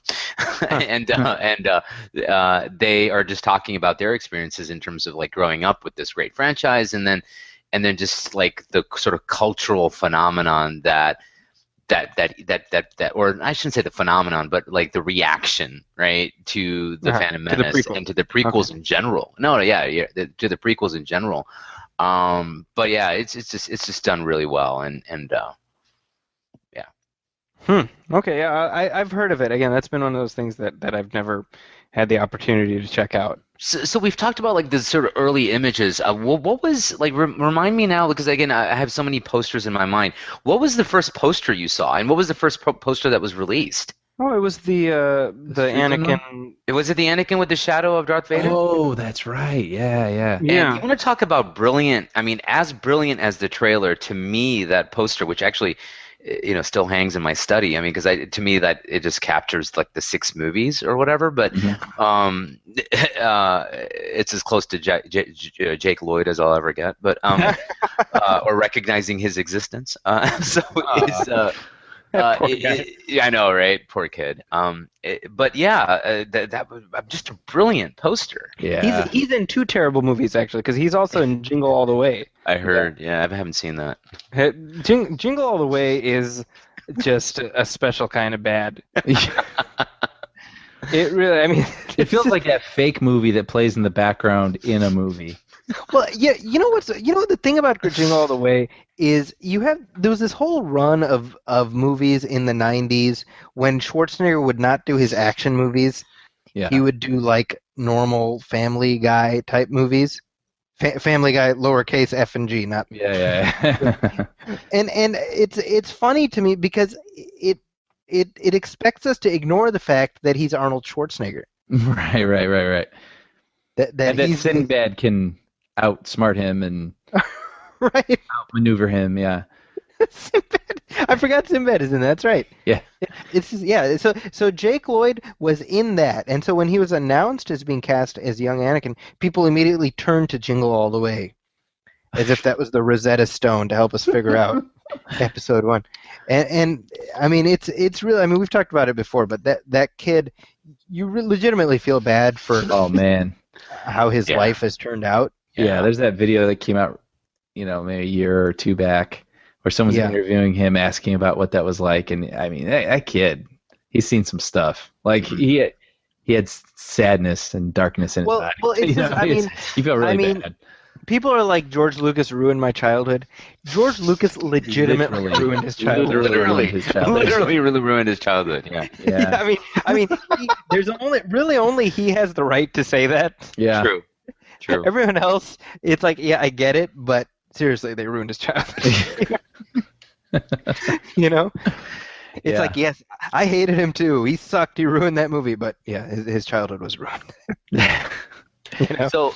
Okay, so now, like, I guess going and watching the movie for the first time. Are we there yet, or did you want to? Yeah, I was about to actually make this segue. When does it occur to you? At what point do the tumblers click in your head where you're like, this is not a good movie. I'm not reacting the way I expected.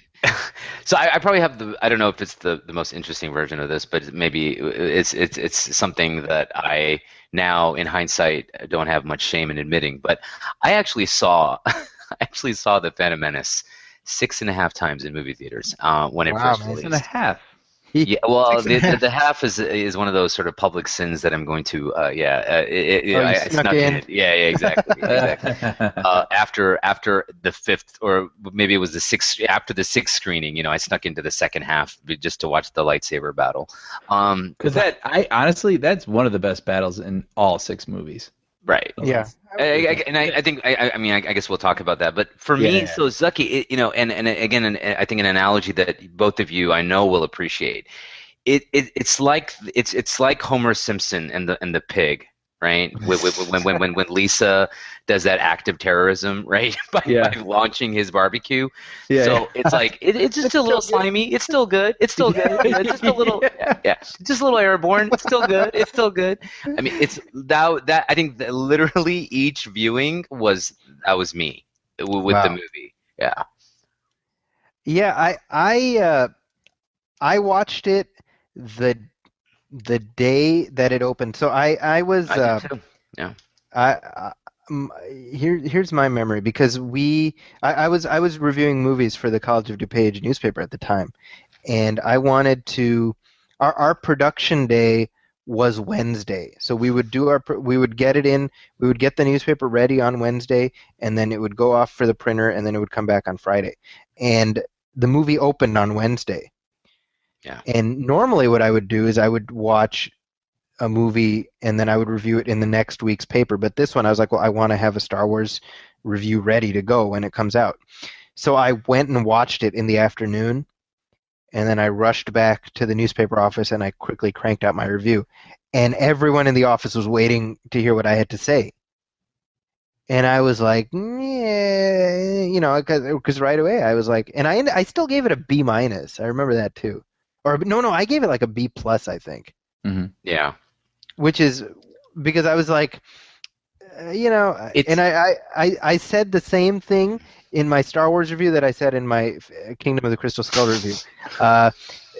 Star Wars / Indiana Jones is good but not great, and for a Star Wars / Indiana Jones movie, that can't help but be a disappointment.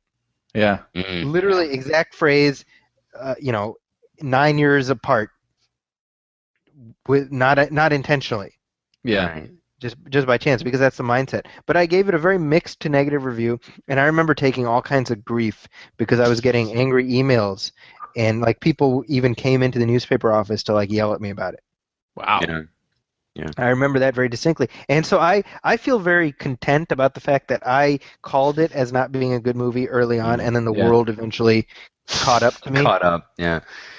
I remember liking The Mummy better, which did come out like 3 weeks before. Yeah. So I wanted to talk about something real quick, but I really do want to hear Brian's reaction too, though. Before we Brian, go. Okay, well, I am very similar to Parvez because I had the soul. I saw it a couple times and was just like, yeah, right. I really wanted to like it, but I do remember. I'll say this real quick, backing up. This was one of those, the first that I can remember where if you wanted to get a ticket, there was a line wrapped around the theater days before it opened, and if you wanted to get in, you had to wait in that line. Yeah. And fortunately, I had a friend who was already in the line, and they could buy up to 9 tickets. And I was like, "Hey, Nick," and it was for Jason, who I know is listening right now, Nick Prey. So anyway, I was like, "Hey, Nick, you're only getting like 4 tickets, right? Could you get one for me and my brother?" So anyway, saw it, and the moment I knew, even though I was trying to convince myself that I liked it, the moment I knew was when Natalie Portman's character was pretending to be her handservant. Okay.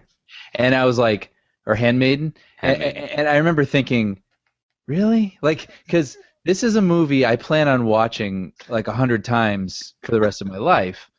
But like, this is what I'm going to watch like 100 times for the rest of my life? That Liam Neeson doesn't recognize that's Natalie Portman. Like, this is the thing. Like that, I knew it right then. I was like, this is really silly. So, And like when they're on Tatooine and she's like sent out to be with them. Yeah. And I was like, so this whole ruse, I'm gonna have to watch this over and over. I just remember the repeatability. And that was actually on my mind already in the first viewing. That's hilarious. And then remember when she reveals herself, Obi-Wan and Qui-Gon are actually surprised. They exchange looks. Like, yeah. Oh. Yeah. So that was the moment, even though I was lying to myself and trying to convince myself I liked it more than I did, that was the moment I knew it. The first time I saw it, I was like, I don't like this. See, and I didn't like that thing. That's so interesting because Liam Neeson, there's enough layers in his performance that you could buy that he already knows. Yeah. And he's just like humoring her. You know what I mean? Right. And it's just funny because it's very similar to how Alec Guinness gave a lot more layers to Obi-Wan in the original movie, right? And we're on the page, really, right? Like just look at Obi-Wan in the original movie when he's talking about what happened to Luke's dad. Yeah, all of the subtlety is in his performance because there isn't much on the page for him to do, right. But for me, you actually hung around a lot longer because it lost me pretty quick. I think as soon as I heard Queen Amidala talking in that weird accent, I was like, and the aliens who had like the stereotypical Japanese accent. Yeah, it's like worse than you remember if you haven't watched it in a while. Well, Parvez, you just watched it last night. I was gonna say I just watched it last night in preparation of this show. Yeah, that's dedication, y'all. So I was like Jar Jar Binks shows up at the 11-minute mark, and that that's not including like or that includes like the crawl, So how long had it been since you've seen it?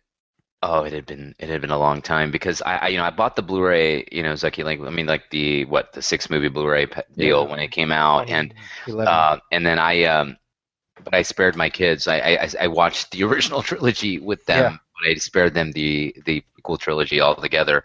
I didn't even do the hatchet, whatever the rat. What is it? Yeah. Machete. Sorry. Wrong. Yeah, utensil. But yeah. So but it had been a while, and what I was trying to do, because again, I think you had said that look, we wanted to talk about the movie, but from a different angle than the collective wipe, like you said, ass wiping that it's taken. Yeah. And I literally I was noting like what it was, like what were those things that made me sort of hang on enough for 6.5 viewings. You know what I mean? And it's like, again, going in with the level of anticipation that we've already talked about, and the spectacle that the release was. Just seeing the lightsabers, right? I mean, I was thinking of like even like the first 10 minutes, right? Or the first, like let's say just what's happening. Where is it? Where does it take place? Is it? It's not Naboo. It's like, in the. Like a trade ship or something. It's in the trade ship, right? That's right. We see the two Jedis. We see a young Obi-Wan Kenobi. You see a green and a blue lightsaber. Like, that had never been seen together in a movie, those two colors, right? Think about that. And you see this, like, C-3PO looking droid. And so there's just those little things. And then, like, like Qui-Gon Jinn is, like, taking his lightsaber and, like, putting it through the blaster door. You had never seen the lightsaber wielded that way. Right. Exactly. Right. And then just like the Jedi taking off in super speed, all of that was just like unseen, right? Heretofore unseen. So it just blew my mind. And I think it was those things that, again, I had that Homer Simpson reaction. And then like Brian, I think you talked about, or you touched on right at the outset. I mean, dude, that epic lightsaber scene, whatever you want to say about, it lacked tension or it lacked whatever, it was, in terms of a visual spectacle, it was amazing. Yeah. It's still like I'll defend that. And then like the Duel of Fates, I'll defend that as in terms of like layering it from like with this great epic sound and yeah. And you know what? Also, even when it's on Spike, I still feel drawn to it in some ways because it still looks like Star Wars. It was the last Star Wars to be shot on film, and it to me, I mean, it does hook up to the previous ones, whereas I don't feel like Attack of the Clones and Revenge of the Sith do, because they feel very much of a different cut from a different cloth. They just look different. That is so true. Right. And to Zaki, to your earlier question about how long it had been, put it this way, it had been long enough where I was like seeing that Yoda wasn't a puppet in the Phantom Menace was like a shock to me. Like I didn't know that Lucas had retro whatever you want. That's one of the good changes he's made. right but just you know what I mean, like I'm so used to the puppet or seeing the puppet at the Jedi Council scene. Stupid. Think about this for a second. The Phantom Menace is set about 30 years before A New Hope, right? And an 800-year-old Jedi, right? He's 900 years old, but he those 30 years were real hard, really tough on him. They were, man. You don't know what he was doing on Dagobah, man. He was like, the depression. Well, and even like I think if you follow the chronology based on the prequels, Obi-Wan is like in his mid-50s when we meet him in A New Hope. Yeah. So that's just goofy. Whatevs. Whatevs. Yeah, I mean, like I said, I think what's interesting about the Phantom Menace's place in history is sort of what it was in our mind before it came out. Yeah. And those memories are something that for me, like I think of a specific moment in time. Uh-huh. A happier moment in time, a more innocent moment in time, Right. I remember before the dark times. Yeah. But I remember before it came out, it was such a heavily guarded secret, and the soundtrack came out like a couple weeks before, and so of course I bought the soundtrack. And it ruined the ending. Yeah, it ruined Qui-Gon's. Yeah, it says like Qui-Gon's funeral or something like that is one of the tracks. But I remember listening to that music and being like, it's a solid score. I mean, so but I want to go real quick because you touched on it, Brian, about the whole like, okay, are we supposed to believe in this ruse, right? That Keira Knightley and what's her name, Natalie Portman are interchangeable. So as much as do you think that Lucas intended for that to be a surprise? And two, in that same vein, and talking about the Phantom Menace, we're really talking about the whole trilogy. The big reveal, so-called reveal, that Palpatine is Darth Sidious. Right. You see it, especially in the Phantom Menace. You see where, Lucas is trying to be elusive about it. Right. So, like, you think in his mind, or he really expected moviegoers, or let's say like, forget fans like us. Let's just say someone who's seeing the trilogy or Star Wars for the first time, for them not to see that? I wonder, because the only other times you see Natalie Portman before that, she's in makeup, right? Like that kabuki makeup. That's true. Correct. So maybe. I mean, maybe. I don't know. But I mean, we sort of all knew. Well, again, I don't know how. But you know what's odd about that? Like, okay, so as far as the Sidious twist, you know what I think, or not twist, but like reveal, I guess. Yeah. That's, if you have no expectation of what's going to come, I can see that being somewhat of a surprise. Okay. Right. But the problem is that these surprises are not like, oh my God, you got to watch this twist surprises. Because correct me if I'm wrong. Like if you, again, we're talking about canon here versus non-canon, right? So like the movies in the original trilogy, they only refer to him as the Emperor. They don't refer to him as Emperor Palpatine, do they? Right. That was only in. That was only in the action figures. I remember getting the action figure as a kid and being like, oh, his name is Emperor Palpatine. You know, just right. Okay. John Palpatine. All right. John. I thought it was Todd Palpatine. No, it's Palpatine. People. All these years, you know. Right. Well, The Constantine reference? No. Okay. Sorry. Yeah, Constantine. I remember. Okay. Good. Which there's going to be a new TV show of that coming up on NBC. HBO. Oh, it's NBC. Okay. NBC. So it'll be canceled in a few weeks. Yeah. That went from like, oh, that could be interesting. Oh no, it won't. Right. But let's kind of wrap things up a little bit here. Now I turned to my Facebook community and I asked them to share their memories of seeing the Phantom Menace for the first time.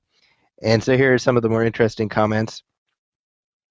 This is from Jacob Seacrest. He says, I liked it, but I should make the caveat that I was like 10.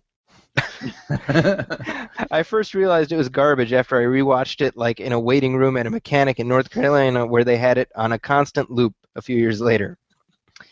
This is from Bushra, and she says, I tried to convince myself it was good, if only to justify how much time I spent in line and how long I looked forward to it. Yeah. But grudgingly accepted it wasn't that great. I recently watched it after forever and found it pretty painful. That's a common story.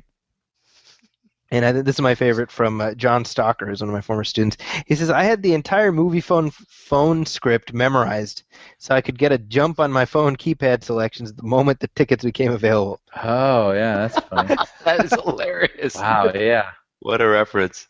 By the way, Mr. Movie Phone is now officially out of work because they've officially shut that down. That whole thing down. They shut it down like the weekend after we recorded our last show. Are you serious? It lasted this long?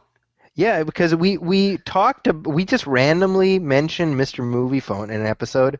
Uh-huh. And then the episode dropped, and I feel like AOL, who owns Movie Phone, heard that, and we're like, wait, is that still around? Oh. Are we still paying that guy? Yeah. Yeah, I think we might have inadvertently been responsible for him losing his job. So. He was like in some basement, but at least he had a job, you know. Yeah. He would just he'd be like rocking back and forth, hello and welcome to, and like tears are streaming down his face. All right, so let's wrap this up. Any final thoughts on the role of Phantom Menace before it came out? Yeah, I just can't think of anything to compare it to before, after. Anticipation, not just anticipation, but I mean just cultural saturation, and it wasn't just people who were movie geeks or Star Wars geeks. I mean, it was an event. It was a cultural event. It was a cultural moment. Yeah. That everyone was moved to be a part of. Yeah. And then that moment turned around and kicked us all in the collective cultural crotch. So that's how that story ended. But no, I think that nails it, because I think that just to be a part of that, right? Because I don't know if we'll ever see that. I mean, again, who knows? But or even through the lives of our children or whatever, because that kind of a, like, again, cultural phenomenon and event, who knows if we'll get to see that? Because again, because not only was it this great event, but just it was all the other factors, that there was no internet and there was no everything was word of mouth, and we live in an age now where you can't keep things hidden and surprises anymore. Yeah. Well, and it was the extension of a massively beloved property to begin with. That's right. You know, so I can't even think of another property to compare it to right now if there were to be a sequel. That's what I'm saying. You can't even draw an analogy. It's like, what sort of is there in terms of like a trilogy or a franchise or anything, or like a cultural experience, whether it's even a book or something, or a series of books where they're going to go back and tell the story that happened 20, 30 years before it. I can't think of anything. Yeah, I think we're gonna have the same sense of anticipation before episode 7 comes out, and then we'll be kicked in the crotch again. And then in 15 years, we'll be like, remember when episode 7 was coming out and the music in the trailer got us all excited? Same thing. It's just... Well, I'll say on an optimistic note, I have learned my lesson about, like we said, knowing that you can't go back and it's never going to be the same. But at the same time, I love this universe. I just do. And like you said, Parvez, like with the lightsaber, just the sounds and seeing them wielded in new and exciting ways, like I still love that. So even if this new, Star Wars 7 doesn't live up to the movie in my mind, I'm still really, really looking forward to going back to that universe. Mm-hmm. Well, I think that's a great place to leave this conversation. That's a good place to segue out and wrap things up. So, Brian, where can people find you online? At everythingbrian.blogspot.com, Brian with an I. And are you on Twitter? I am on Twitter. I don't really use it, but if someone wants to follow me, I will say thanks. I will tweet you a personal thanks. and what is your Twitter account? At Everything Brian. There you go. And Parvez, where can people find you online? Well, for one, Zaki and I do another podcast with a slightly different subject matter, but nonetheless, you can check that out. It's called Diffuse Congruence. We've got a Facebook page as well as iTunes, what have you. I do have a Twitter handle, but I rarely post. And that is at newmadhub or what is it .com, or what would it? Is it just no? How do you even announce your? Look at us, Zaki. I know, it's adorable. Embarrassing me. There's no .com. It's just sorry. Yeah. Okay, so and that's Matt. So it's spelled MADHHAB. So NEWMADHHAB. Thank you very much. Yeah, so that's where people can find you. And I am at Zaki's Corner, ZAKIScorner.com, and also at the Huffington Post, where my movie reviews go up every week or pretty close to it. You can also find me on Twitter at ZAKIScorner, no .com. and be sure to check out the MovieFilm podcast via iTunes or Stitcher Radio. Leave us a review. Let us know how we're doing. Also, hit up our Facebook page and hit like. Every little bit helps us out. Thanks again to everybody for listening. Hopefully you enjoyed hearing our reflection on Phantom Menace. And if there are other movies that matter that you'd like us to discuss in future episodes, by all means, hit us up either via Facebook or at our email address, moviefilmpodcast@gmail.com. We want to tailor content to what you want to hear, so let us know what works, and let us know what doesn't work. If there's stuff you don't like, we'll certainly take it into consideration. Cut to me like, well, this is my last episode because the internet demanded it. Yeah, I was gonna say, like, cut to me saying, like if you get a listener letter next week saying, don't get that douchebag Parvez back on the show. Don't read it on the air because I am a fan of the show and I do listen. Don't read it. It'll be by me. That's right. From my no, I wanted to also thank you guys for having me on the show. It was awesome. Yeah. Oh, it was great. We've been wanting to have you on for a while, so timing worked out. Unfortunately, Sean could not be here, but we're looking forward to having him back soon. Do join us again in 2 weeks when we'll be talking about The Amazing Spider-Man 2, as well as everything else that's been happening in Hollywood. On behalf of my colleagues, Sean Coyle, Brian Hall, and Parvez Ahmed, my name is Zaki Hassan. This is the Movie Film Podcast, and we will see you in 2 weeks. Welcome, friends, it's the Movie Film Podcast. Movie Film Podcast, enjoy the show. Zaki, Sean, and Brian are talking about movies.